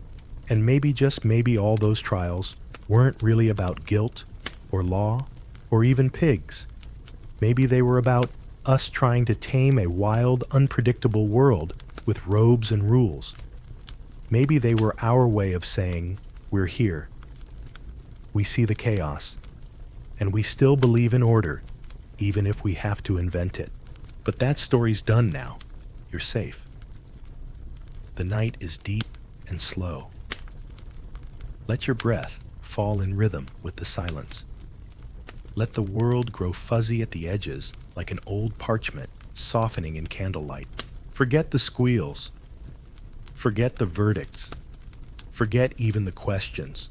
All that remains now is the stillness and a strange, tender comfort in knowing that even the oddest corners of history were filled with people simply doing their best, even when it involved a pig in a tunic.